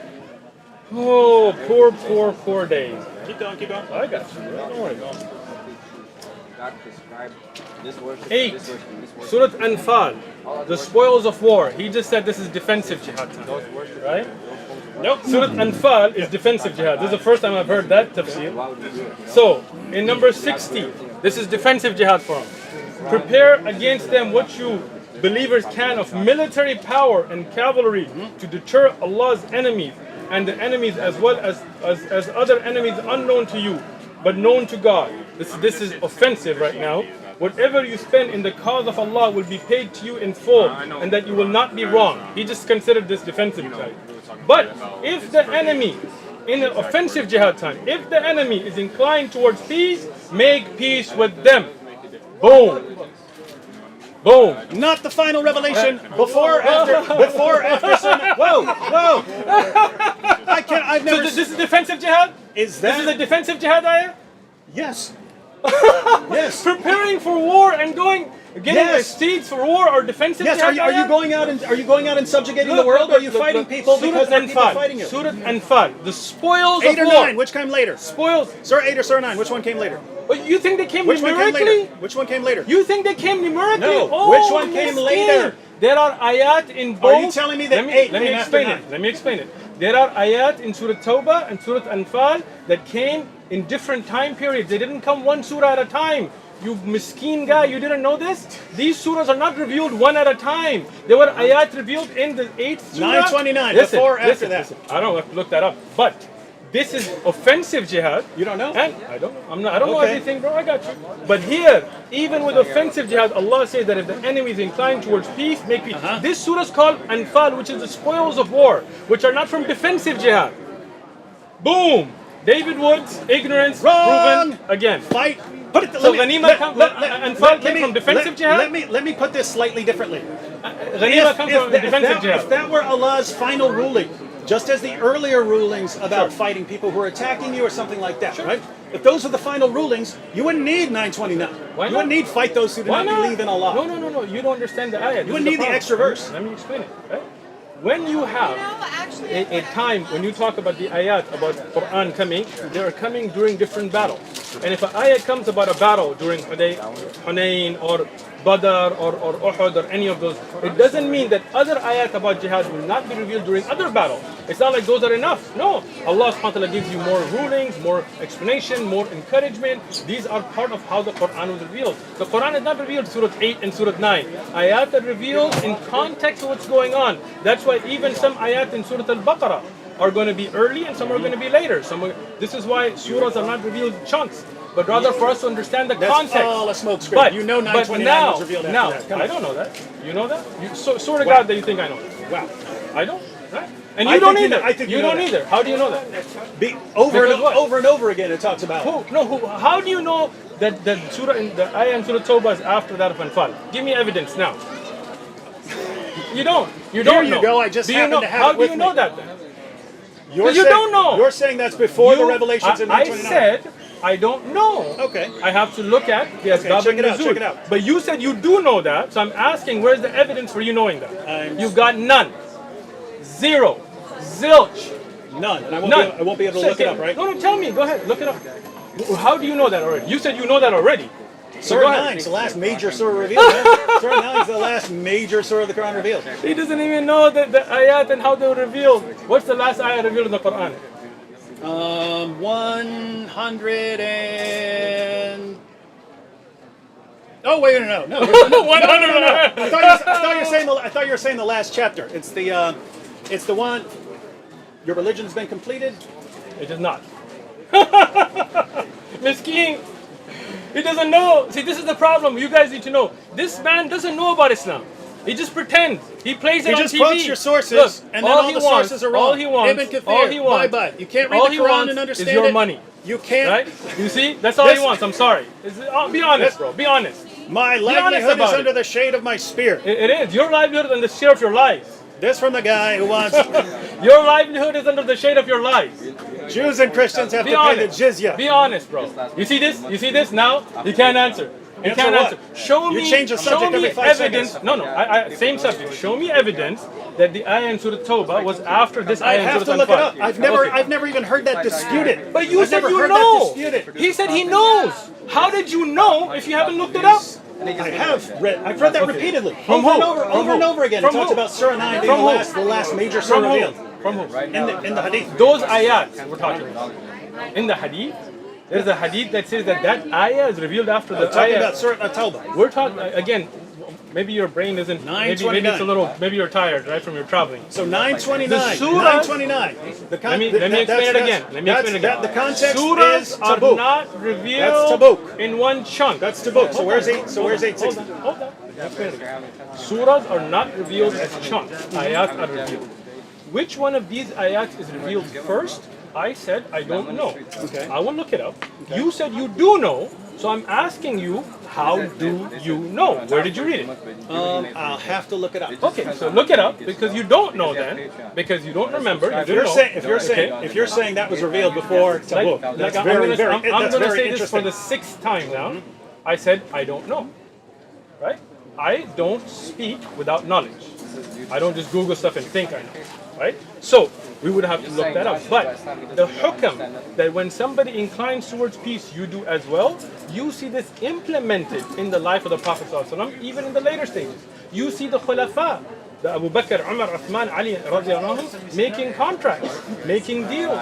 You have the Abbasiyya and Umayyah. You go and read your history books, right? You see them making alliances with non-Muslims. So you understanding the context should have understood that no doubt the hukam that if somebody inclines toward peace, you do as well, is applicable. But you didn't know that, and you don't want to know that. Because the scholars I read Which said scholars? it doesn't work. Abu You Humayd. don't know. Abu Humayd. Abu Hamid didn't talk about these ayat, bro. You're putting that into somebody's mouth. He was talked about talking the commands a to general- fight and subjugate Was he being the talking final about these revelations. ayat? These are the final He was revelations. talking about these ayat in Tawbah and Anfal. He was not. 973, 9123. Yeah, yeah. Those were the two talking ayat about he's those. talking about. You're lying on Abu Hamid. Bring the book next time. Okay. We'll look at it. You can look it up if you have the Dar es Salaam edition of I have Bukhari. it. I have it at home. Yeah, just go to the end. He's got this whole thing on jihad. Okay, I'll bring it with And me. understanding it in context. I'll bring it with me historical next context. time. Cool. And we can look at it together. Yeah, we How's can that? see if it's right. Cool. That works. Maybe. You will become Muslim. No, maybe we can. Maybe one Maybe day we we- can actually get to this. Because Look, that's bro, why I came. you- Look at this you- thing listen. getting all raggedy. I know, man. Because I carried it out here 50 times. Take a new one. And still can't find what this is. I already grabbed the new one. I grabbed the new one. Listen. You came here, you brought up a subject, I humored you, right? And I went with you. Don't try to act like I didn't. You did. If you had come here No. and you didn't bring up Jizya and you brought this up, I would have addressed this. Not a problem, right? When you come and you bring up a subject, I didn't bring that up. You said you wanted to talk about Jizya. Oh, bro, now you were I on came camera. here. I you asked showed you. me a tweet. I asked you that because Right. people keep sending it to Exactly. me. I asked you. So that was it. So you that was brought, it. So who brought that up? You did. I did. You answered. And We're then done. I said, we were done. I said, watch the video when you go home. I said, do you want me to explain it to you? And you said yes. Did not know And that Jizya would be a 2-hour conversation. Well, that's your lack of understanding, bro. These are deep subjects. We teach whole classes on them. It's too bad the Quran just couldn't be clear the first time. The Quran is as clear as it gets. It's too bad you're too ignorant to understand it. As clear as it gets. Let me So say that all the this to you. scholars got it wrong. Again, once until again. we get to once again. Shaykh Uthman. Once again. Kathir I got it never wrong. said all the scholars got it wrong. I never said they come to me. I said go to the people of knowledge. And Dave just has some issue I don't know who else to trying go to understand besides it. No problem, come to me. That's what I did. So when I explained to you then, instead of understanding, you just wanted to debate. To be honest, right? when No, I if you explain- say something if that I read explain to you- that seems false, it doesn't seem to fit with the Quran or the Hadith or Ibn when Kathir I or someone gave you, else, when I gave you I'm other, inclined to when I'm I inclined gave to you bring other, that up as an objection. When I gave you other ayat, Come on, other we're not, ahadith, right? we're not your dimmies, dude. We don't just sit here and you give information. We just sit there. Yes, whatever you say. Okay, don't hit me. We're not like that. You know what I mean? Listen. You say something that's wrong. Listen, I'm not your slave from the Bible either, where you're gonna hit me with a rod and try to kill me, and I'm not your dad, so don't go there, right? Your prophet said, take this back. Look, listen. Your prophet said, When believe I- that. my prophet did not say believe in beating your slaves. You're lying on Your my prophet, prophet as affirmed. you have said. Your prophet, in fact, stop. no. Your God, Surah 5, verse 43. The Jews, 5:30. 543 of the Half an hour Quran. past The now. Jews come to Muhammad to settle dispute, and Allah says, why do they come to you when they have the Torah? They're required to judge by the Torah. If anyone fails to judge by what Allah has revealed, they're no better than those who rebel. You go to the historical background from that verse. Muhammad is set up as the judge. He says, bring me the Torah. They bring him the Torah. He puts it on the judgment cushion, says, I believe in you and in the one who revealed you. He's talking to the Torah. In Ibn Asad, the Jews come to him and they say, do you really believe in this Torah that we have with us? He says, yes, I do, but you've broken your covenant. Over and over again, he affirms the inspiration, preservation, and authority of the Torah in the possession of the Jews. According to the Quran, Jesus affirmed the Torah that he had between his hands. So everyone's affirming the Torah, and somehow we don't believe in that Torah, even though all your books here are quoting the Torah. Are you done? Your tracks are. Are you done? So Allah says, Are you believe done? the Torah. Are you done? You see this? He doesn't want me to speak. Muhammad says, believe the 'cause he Torah. knows. Right, when Allah says in the same surah earlier, this is the problem with context that you don't worry about, right? Is that those are people also that wrote things with their own hands and attributed to Allah. Same surah? Let me finish. Same surah? Same surah. Which surah? Bring it. I just explained it to your other little Christian friend. Which surah? Here's the Quran. Here's the Quran. I quoted 543. Same surah. I got you, bro. Relax. They wrote it with their own hands. Yeah, let me use a better translation. I hate using all these translations. Give me the. What happened in the Quran that was sitting?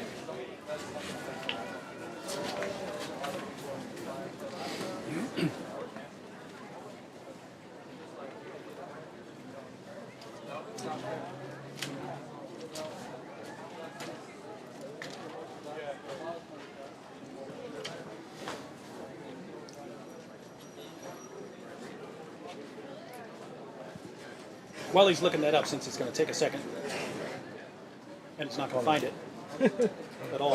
Hold on. You're looking for Surah 279, but that's a different chapter. So 543, Jews come to Muhammad to settle the dispute. Allah says, why are they coming to you when they have the Torah? So apparently the Torah is the judge that they're commanded to judge by. A few verses later, Christians are told to judge by the gospel. People of the gospel judge by what Allah has revealed therein. Next verse, Muslims are commanded to judge by the Quran. So you get this different perspective, that the different groups have their different revelations, and they have to judge by them because all those revelations are from God.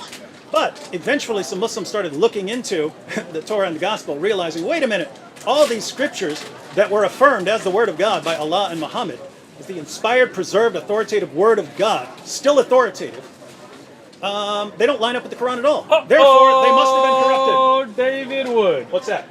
Surah 5, verse 41. Today, this is the end of David Wood. O Messenger, let not those who hurry to fail and to disbelieve grieve you. Of such who say we believe with their mouths, but their hearts have no faith. And of the Jews are men who listen much eagerly to lies, and listen to those who have come before you. And they change the words from their places. You said same right. surah. No, you said right. Same surah. You said right. No, same surah. You said they wrote it. Yes, You didn't say they wrote it. changed the words of God from their places. Whoa. And That's they're not what given you to said. take this, but they have not become beware. Whoever Allah Not wants what to you put said. in fitna. This is the Not what you ayah said. in the same surah Okay. before. No, Look. hold on, Dave. This shows. You've this, got- no, hold on. You I'm got caught. having trouble- You got caught. I'm having Your trouble career taking you as ended not now. being deceptive right now. Your career You know ended that's now. not what it Let said. me just read. You know that's not Let what me it just said. read. You know it. Let me just read. 100% Let me you know just you're read. wrong. Let me read. Okay. Here, when we talk about those Jews that changed their scripture, Didn't say this. this change is the this is scripture. they took those words out of their place While they're This speaking? is changing. While they're speaking? No. While they're speaking who or are in given, the text? Who are given, right? So listen to others who have not come. They have changed the words. Which words are these? They changed the words of what was revealed to them from their places. Hold on. And say that if you were given this, take it. But if you are not given this, beware. And whoever Allah wants to put into a fitna and error, you cannot do nothing against them. Those are the ones whose hearts have not been purified. Now this ayah that shows that they changed the words is before In the text? the ayah. In the text, it says they changed the words in the text. Because there are two ways to change the words, right? Hang on. Because look, we read Surah 3, verse 78. There is among them a section who distort the book with their tongues. Exactly. As they read, you would think it is a part of the book. Yes, exactly. They distort it with their tongues. Yes, that means it's corrupted? The text is corrupted? Yes, because... Whoa, he said yes. Are there Muslims who distort the Quran with their words? Are there Muslims who distort the Quran with their words? Let me finish what I'm saying. Let me finish, right? You've just proven the Quran is corrupt. No, I have not. Yes, you did. I have 100%. Hold on. When you see those that change the words, and Allah is warning you about them before those ayat, From their places. And from their How can places. they change them if they don't still have them? Hold on. They have, and they have changed them, right? So this is where you see that Allah subhanahu wa ta'ala warned about this before we go forward in the same. When I told you in the same surah, and I found it for you, now wait. If you look at the hadith, hold on. I'm not done. If you look at the hadith that you quoted from a Tirmidhi, without even knowing that it's from a Tirmidhi, where Rasulullah ﷺ got off and put the Torah on the pillow, right? I quoted Abu Dawud. Miskeen is going to go home and find it that it's not in Abu Dawud, but it's okay. It is in Abu Dawud. Okay, we'll go. Abu Dawud surah. Abu Dawud surah. Wait. What surah? Shaykh Uthman is saying this is not in Sunan Abu Dawud, right? Let me explain the hadith to you if you don't mind, right? Okay. The hadith where Rasulullah ﷺ put the Torah on the pillow. He said, I believe in the one who sent that, no doubt. But if you look at the context of the hadith, when Umar ibn Khattab found a piece of the Torah, Rasulullah ﷺ told him that this is not going to be a means of guidance. Even if Musa came today, he would have to rule by the Quran. This is why you don't understand context of the ahadith and other ahadith. You take one out of context. No doubt the Torah, the Injil were revealed by Allah. And as I've continued to, no doubt aspects of that message. But Rasulullah ﷺ was told in the Quran that these people have changed parts of the book. No. They have. No, they change it with their mouths. Yeah. When they speak, when they and in the Quran is also the other ayah that you know, that they write and say in their writing that which is not from Allah and attributed to Allah. Is that not true? And you're saying this would corrupt all of the books? This is going to corrupt those books that they had, no doubt. So in Mecca. Let me explain this, right? The Quran, the difference, the Quran, and why, alhamdulillah, Allah preserved it, is we have manuscript, we have oral memorization, we have ijma', consensus of the Sahaba on the Quran, from Surah Al-Fatiha, Surah Al-Nas, right? Something you don't have in the Bible. Many Christians have different books that they would put in there or not, right? Again, you misunderstand the affirmation. Why would he say? Why would Allah say? It's 5:30. No, why would Allah say? Why do they need you? Just because you got nothing better to do doesn't mean that I don't have a family and I don't have a job and things. I'm just saying, why would Allah say? I've been here half an hour because this is not my job. You're just trying to make your money. I gotta go do other everything things. Must be some impure motive. 5 o'clock. Just while 5 o'clock. While I you're was done. While you're breaking down. Why would Allah tell them? Why would Allah tell them? From DC, just say we love you. Inshallah. Why would Allah tell them? Why would Allah say? Why do they come to you when they have the Torah? Sure. If it's corrupt. Sure. And when we read the passages, you see now he doesn't want to listen to the explanation, right? This is a style in tafsir called tawbih. You know what tawbih is?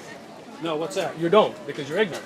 Now, tawbih is when you are told something to teach you a lesson, which is not a literal meaning, right? The point there was not that the Jews should not come to the Prophet ﷺ, but they would come to the Prophet ﷺ when it was beneficial for them, and when not, they would go back to the Torah. They were being told, paying attention, bro? Not what he says at all. Again, why do they need you when they have the Torah? So they have tawbih. Do you not understand ulum al-Quran? You don't. That's the problem. When the Prophet ﷺ was there, did he not tell them that if you want to rule today, you have to rule by the Quran? Even if Musa alayhi salam came, he would rule by the Quran. Did he not tell them that? And you're telling me he contradicted Thank himself. you. It's not. He ordered It's the not. Jews It's to not a judge by the. contradiction. He ordered the Jews to Listen, judge by the Torah. let me explain this to you, okay? If you as David would say that I'm a liar and I'm this and I'm that, you make all these videos, and then when you have an issue with your wife, for example, you come to me and say, hey, you're the most trustworthy guy I know, can you judge between us? And I tell you, why are you coming to me? Why don't you go to Sam and your friends? I don't mean that you should go to them. I'm trying to teach He you. didn't actually mean it. No, it's tawbih. What about in You Ibn know what Asad tawbih when they say, are you affirming the Torah that we have? And he says, yes. Well, bring me the Ibn Ishaq, because Ibn Ishaq, as you are well aware, has many riwayat from al-Waqidi that are matruk, right? Oh, you didn't know that either. No, if you want to throw Ibn Asad under the bus, that's good too. Listen. What about in Termini when Muhammad said that Jews have the Torah and Christians have the What was gospel, and revealed to it them? was in the same. What was revealed to them? It has to be. No. What has is to be. there or what was revealed to them? Show me the hadith. It has to be. Show me the hadith. Okay. And your hand's not tired, bro? You gotta stand next time. Okay. So Oh, is that a text message? it's a text message from myself, from David Wood. I texted You myself text yourself. because I can't have all the sources. All right. Rafi bin Haratha blah blah blah Can came I to him can I and see? said, "Do Can you I- not allege? I'm worried that Oh, my wife's gonna send me some perverted message Oh, your wife about what sends she you wants me to perverted do to her, or messages. something like that." And then it's Put on gonna a be all 90 right. again? Like Go Muhammad. ahead. He put a Said- show on, it wasn't a 90. You're so Came to ignorant, him you and don't even know that. said, "Do you not allege that you follow the religion of Abraham and believe in the Torah, which we have, and testify that it is the truth from God?" He replied, "Certainly, but you have sinned and broken the covenant contained therein, Exactly. and concealed what you were ordered to make plain to men." Notice, Concealed from that's the exactly, book. Change the doesn't verse. say the Concealed. book. He doesn't. What do you broke conceal? you broke. Okay, What do you conceal let's then? Go, let's go to the He other just, one. okay, hold on. You want to run now. You see he wants to run. No. That Rasulullah SAW is telling them, you have concealed from this No. book. No. You're Wrong, caught. wrong. You are caught If from you your own actually little think that text means- message that you look, sent look. to yourself. Watch. Okay, go ahead. When I tell you, if you come to me and I say you have concealed from this message, do I mean that you have the preserved message? No. So if ISIS jihadis come up and they say, "Here's what the Quran says," Sure. and it's not, then they've corrupted the text. They've changed the text. Then I will tell them you don't understand the text. But if they go and they change the Quran, which they have not, but if they went and changed it, then I would say you're concealing the message, and I would not believe in what they have. And if they All right, bro, listen. quoted passages and changed the order in order I've to destroyed you like deceive, repeatedly. Like, you I have feel not. bad for you. You're People throwing can watch your the own video. God and your own People your can own watch the prophet video, under the bro. bus. But it's a little late. I got a family. You got nothing to do in Keep San in mind. Diego. Keep in mind. apparently. So if I write, "This is the Quran," Right? I've corrupted the Quran, right? No. If someone said, Listen. your interpretation of 279 is they write the book and claim that it's from God. Listen. Is that the Torah has been corrupted? Listen. Let me explain it. And this is the last thing I'm going to explain. I'm done, right? And Okay. just to add to that, Oh, this just guy, okay. man. So I just read a couple words. "In gulps will he sip it," and let's say I'm talking to an illiterate audience, and they don't know, they can't read it for themselves, and I say it says, "Will he sip it in gulps?" I changed the word order, right? I changed it. According Finish to what you, you're that's saying. what the Quran said. Finish If you what you're write something and you say it's a book, your book's been corrupted. Finish Or what you're if you saying. change some words, for their places, which I just did with the Quran, then the book has been corrupted. So can I according to the answer? criteria you gave for a corrupt book, the Quran is 100% corrupt. Wrong. Again. It is not wrong. Let me explain it. That's what you Let said. me explain it. Now listen. Open the ears, close the mouth. All right? So, when we look at the Quran, you writing on a piece of paper does not affect the Quran. That is David Wood's stupidity to think that's going to affect the Quran. A Jew See, writing you something. You see this? It would You see not- this? You see he's not letting me speak? Let your audience see A that Jew he won't let me right speak. now I could listened write to something him. that's not in the Torah. It would not change the listened Torah. to How's it him. going to change? There are Torahs around the world. How are you going to change it? listened It's to impossible. him. I listened to him, but he won't let me speak because he knows he's done. Let your audience see it.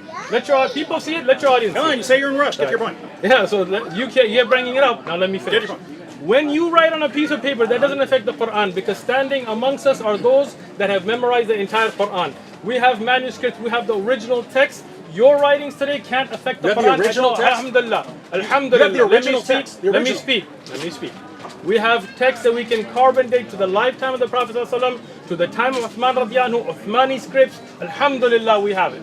And we have videos on it you can watch if you want to educate yourself. Now, what the difference is, that if you are the people who preserve the Quran and you go in there and you write in ayat that are not from Allah, then the Quran would be corrupted. But alhamdulillah, that cannot happen. No, it wouldn't. As it That- did happen, even that as wouldn't corrupt. it did Even happen that wouldn't corrupt in the the Quran. Torah and the Injil, that the people went and added and subtracted, and It that's doesn't why say they when did you at look all. at, Not when what you it look said. at, let me speak. Allah You is see under this? the bus. You see this? Allah You see says this? one thing, He Do you see completely this? changes it. Do you see this? It You says see it? changing You it see with their tongues. You see it? It And says their changing hand. it with their tongues. The He says yad. that means text. That's what Allah said. Yad. He's saying text. He doesn't with know their the word tongues. yad means. A Muslim changes What does it with yad his mean? tongue. Does that mean the text is What correct? does yad mean?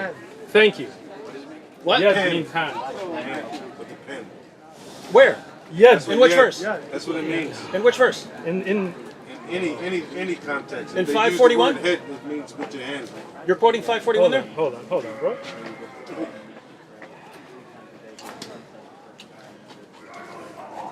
Are you going to Surah 279? I am. Oh my goodness. Of course. Hold on. Wait, Hold are we on. gonna- are we gonna look at the- finish. are we Let gonna- me finish. Let me finish. Are we going to look at the commentaries? No one agrees with you. Hold on. I But, appreciate. but, I appreciate but nobody agrees. with me. what do they know? I'm just gonna show you something. Come here, Muawiyah. Come here. This is the last point I'm making. I'm out. Okay. Read this word in Yes, Arabic. we know it's hand Read the word. in 279. That's not talking about changing. ID him with their hand. Done. We know that. Now read it. Hey, Shaykh, you want to read the verse before it? Are you ready? Want to read the verse before it? I told you I'm done, right? It talks about the illiterate people who it's- don't know the it's book. 8:40. People who Okay. don't know the book Then I are got writing. let me just no, finish. people who don't know the book Ummiyun are- Ummiyun. Look at the tafsir Shaykh Ibn Uthman. It is those that are guessing. Those that their own hawa is putting forward. It does not mean that they're illiterate in the sense of not being able to write. And what? Look up. What do Look the- up. What Look do your up. commentators say about this? I just told you. No. Read Tafsir Ibn Kathir or Shaykh Ibn Uthaymin, which is Ummiyun here is they don't have except amani. That's in the ayah, right? Which is that they don't have except their own wishes. They are not knowledgeable enough. Not that they can't They're not write, knowledgeable. but they do They're not write. knowledgeable. Not knowledgeable in the sense that they don't know Yeah. right from wrong. And what are they writing? And they are taking. What are they writing? Let me answer, bro. Let me answer, right? They are taking from their own desires, right? Mm-hmm. And they are writing into their scriptures that which Allah did not reveal in the Quran. Doesn't say they're writing Thank in you. their scriptures. Look. Your commentators actually say, Sheikh, they actually Bro, say which that this commentator? referred Bring to it. some Jews, Bring it. to some Jews Bring it.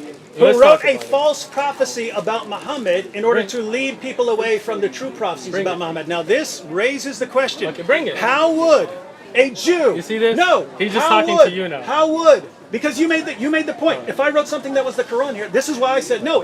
Even if you added something into the Quran, It would you not would be not corrupted. change the Quran. I'll tell you it why. would not, because there are Qurans around the world. Now, Because people have if memorized the if entire a Quran. If a Jew in Medina Sure. wrote something in there, that's not what it's saying. That's not what it's saying, right? These are talking about illiterate people who are trying to supposedly throw people off the trail of Muhammad. So illiterate they write, people are writing. they write something and say, this So is you, the Torah. you think an illiterate person is just I'm writing talking away? about uneducated. You know what I mean. So no, hold on. So are you saying that this is just one person that just didn't know and wrote something? No, you could say they're all doing it. Okay, You could say they're all the doing Quran it. tells How, us- in the name of common sense, Okay. if a 7th century Jew Sure. or group of Jews Okay. in Medina, in order to throw people off the trail of Muhammad, Sure. if they sit down and say, you know what, we're going to go ahead and write a false description of Muhammad, how in the name of common sense does that change Torahs around the world? We have Torahs before that time still intact. They're called Sure. the Dead Sea Scrolls. Guess what? Christians had the Torah during that time. If Jews in Medina changed it, would that mean it changed in Christian copies of the Bible, which we still have? got you, I Your got you. interpretation I got makes you. zero sense. I get you. Let me explain. Can't possibly Let me mean what you're explain it. saying. Let me explain it. Go ahead. Okay? Are there in the Dead Sea Scrolls that were discovered later, right, and other manuscripts of the Torah differences? If you're talking if you're talking about textual variants, not the sort that help you. Just as there are textual variants in manuscripts of the Quran. Are there There are differences in manuscripts of the Quran. So the Quran's been corrupted. That's what the Quran means. The Quran's been corrupted. Let me explain it again. Textual variants Let me all over the explain place. it again. Now. Different kirat used around the world. Let me explain. This is the moron doesn't know what a qira'at is, right? Yeah. Let me explain it. Are there textual Now, differences? Let me explain it, bro. There are textual differences. Listen. Textual differences. It's been corrupted. So you can't listen. This is the problem with him. You can't listen, right? Now, when you look at the Torah, are there different verses? Are there different lines? And I have a whole book on the Dead Sea Scrolls and the Standard Torah and the differences between them. So it is not just that there are different recitations. Now, his father, for example, he recites in Shu'bah and Asim, and somebody else will recite in Hafs and Asim. Those are all in accordance to one Mus'haf, the Uthmani Mus'haf. You don't know that, right? Miskeen, right? But the Torah has actual, from the Dead Sea Scrolls and the other scriptures, actual verses, chapters that have differences, and there are entire books written on that. That means there were rabbis who wrote things in that are not in other scriptures of the Torah. From their hands, they added to it, and that's why there's discussions on what should. Even the Catholic Old Testament has different numbers of verses and books than the Christian one. In the Quran, find me one Muslim in the entire world that does not agree that the Quran begins with Al-Fatiha and with Surah An-Nas. Find me one. One. I didn't think so. Hang on. Go ahead, think. Ubay ibn Ka'b? You heard of Ubay him? ibn Ka'b radiallahu anhu did not believe that Surah Fatiha ends in Surah Nas? He didn't have 2 extra surahs in his Quran? No! Ibn Masud didn't have 111 chapters in his Quran? No! Miskeen! Ubay ibn Ka'b didn't say Ubay ibn Ka'b didn't say that there are over 200 verses missing from Surah 33? Not at all. Let me explain this. Let me He didn't have extra words? He did not. Let me He did not explain have it. extra words. Can I explain it now? Well, yeah, but I mean, Okay, even but- Yusuf Ali's commentary admits it. Yusuf Ali was an Ismaili, as I told you. Yeah, and he's Yusuf not- Ali is just lying about what's in. Okay, let me What's explain in the it. Qira'at Get of the book. Ubay ibn Ka'b? Listen. Sir, if you want to learn. This is why you didn't come here to learn, because you're not trying to learn, you're just trying to argue. Yeah, you keep You saying get- false you stuff. get- you Quit get saying the false book- things, you and get I the book won't have to respond. Al-Itqan of a Suyuti, and he has an entire chapter that discusses in these differences. What he explained about Ubay ibn Ka'b radiyallahu anhu are those ayat that were revealed and then put in different surahs. It's not that they were disappeared. Ibn Mas'ud, let me finish before you go to Yusuf Ali. And Yusuf Ali again was Ismaili, we don't accept his commentary. He even denied the Hurul Ain, so I mean we're not going to go there, right? But now when we go to the Yusuf Ali, I said that in the beginning. When you first pulled that out, I told you Yusuf Ali, he's Ismaili. I told you that in the beginning. I know you hate all these other groups. It I doesn't don't mean hate. I can't get information from them. Why should I trust you over them? Evidence. Okay. Now, a Suyuti, which is a standard for Itqan, he says about Ibn Mas'ud, it is not that he didn't have Qulawd al-Falaq, Qulawd al-Nas, but he took them as adhkar originally until it was reminded. And that's why when Zayd ibn Thabit, you know who Zayd ibn Thabit is? Yeah. You know who he is? About the Quran. When he compiled it, was there any khilaf or was there ijma'? Ijma'. Consensus of all of the Sahaba that this is the Quran as revealed from Al-Fatiha to Nas. Zayd ibn Thabit radiyallahu anhu in the time of Abu Bakr and again in the time of Uthman. This is the ignorance didn't he leave that he off a couple doesn't know. verses? He did not. He Zayd didn't- ibn Thabit left off the Quran. What's wrong with you? He didn't find. What is wrong with you? Zayd ibn Thabit didn't when he did the Uthmani recension. He didn't find a couple verses that were missing. No. No. Okay. Where did you get That's that from? interesting. Yourself? You didn't find the two verses from. Listen. Zayd Surah ibn 9? Thabit radiyallahu, when he compiled the Quran at the time of Abu Bakr radiyallahu and re-standardized the prints to send out, they were the same. This is why the Sahaba came to an ijma'. You know what the word ijma' means? Consensus. I mean, no Sahabi disagreed when this was sent out. Ibn Mas'ud radiyallahu knew Qulawd al-Falaq, Qulawd al-Nas. He led them in salah with them. There are ahadith where Ibn Mas'ud recites them in salah. But what he was explaining was he took them to be adhkar originally until he was reminded. And that's why when Zayd ibn Thabit compiled the Quran, he didn't just do it from his own. He collected all of the Huffaz and all of the Sahaba until they came to a consensus. And that's why today, I ask you, David Wood, find me one Muslim that does not believe that the Surah Al-Fatiha to Surah Al-Nas is Quran. You're talking about after all the variants and so on are burned. Again, Uthman had to burn them all. Uthman did not burn variants. This is again your ignorance. So let did. me explain. No. The reason for compiling them and burning them was because there were differences in the recitation of the Quran. There are if all the recitations go to the Mus'haf of Uthman, then how could those differences have been gone? No, let me finish with you now. When Uthman radiyallahu anh collected the Quran, people had small scripts.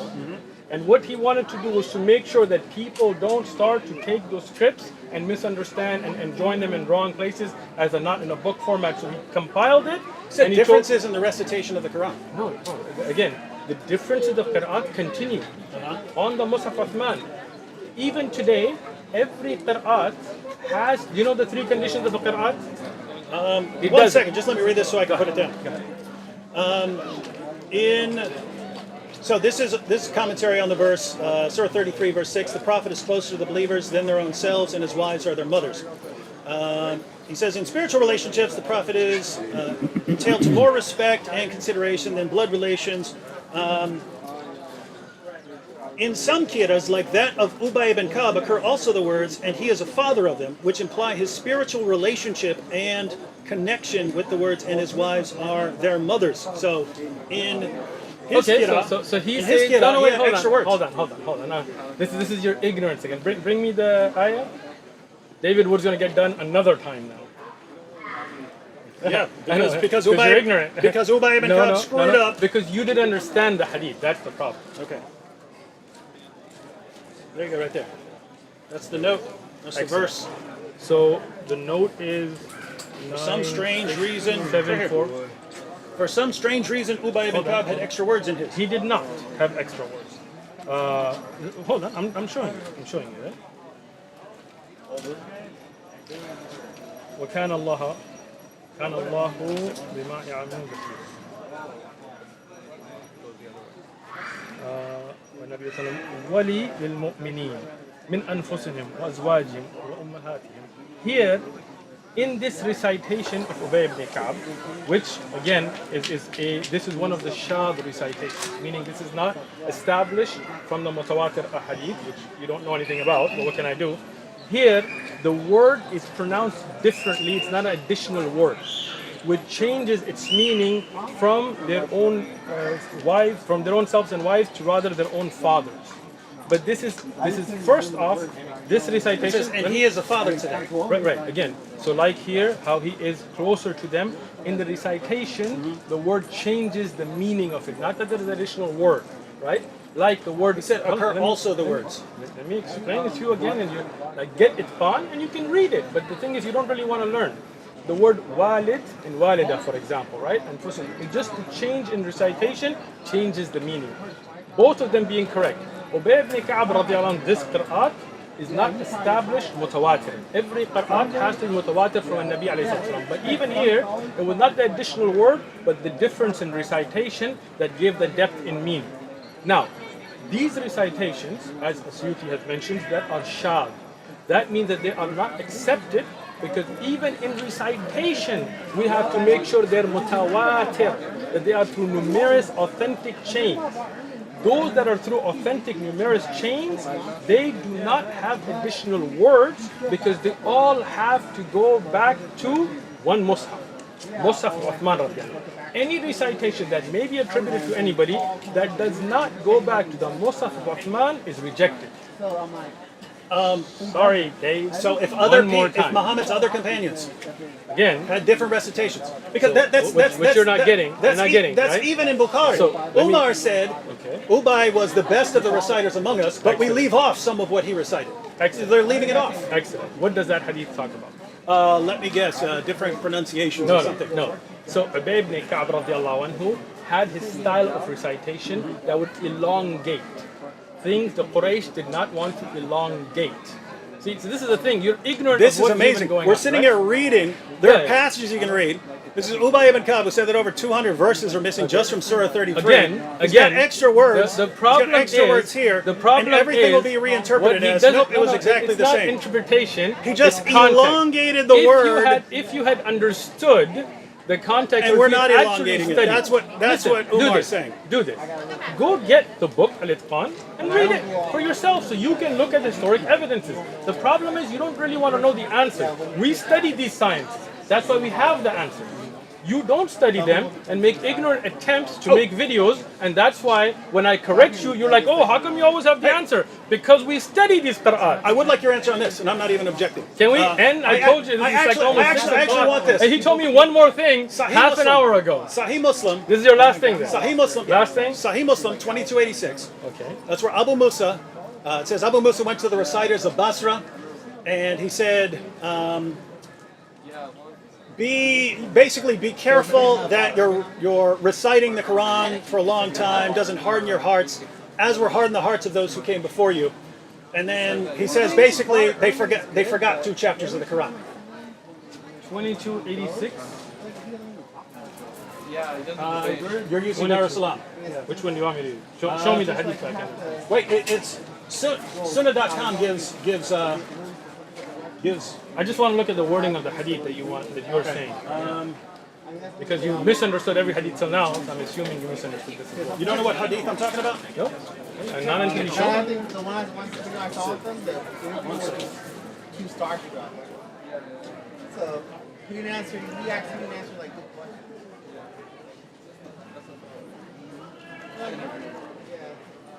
All this way from New York just to get destroyed again. Miskeen. Ring it. Oh, can't find it. No. You were throwing the number This has out a like different. you This wouldn't has a believe. different numbering system. Then which one were you looking at? Yeah, that's what I was saying. Ah.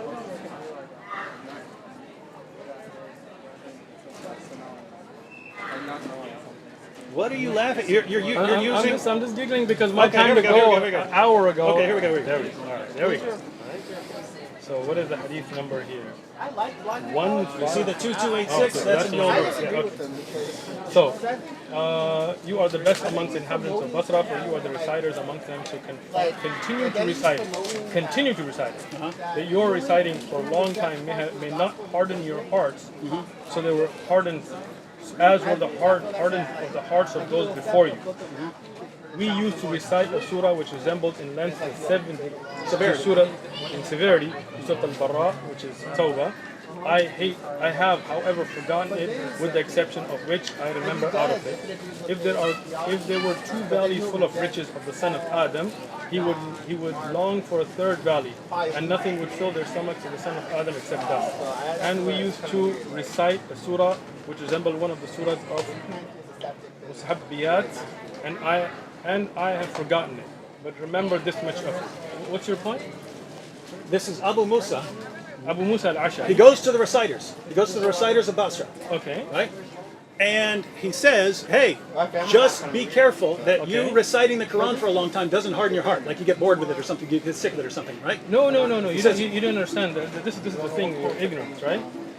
Reading words off a page. No, and not understanding them apparently. Okay? So you're reciting for a long time. May not harden your heart. As were hardened of those before you. So he's telling them, continue to recite, obviously, so that your reciting does not harden your heart. Right. And he says, as were hardened the hearts of those before you. By not reciting. The earlier generation. Exactly. Right? By not reciting, right? Hold on. Then he quotes, let me explain. and then he says, there was a chapter of the Quran in length and severity, like Surah At-Tawbah. So there's a chapter as long as and hard as Surah At-Tawbah. Okay. Right?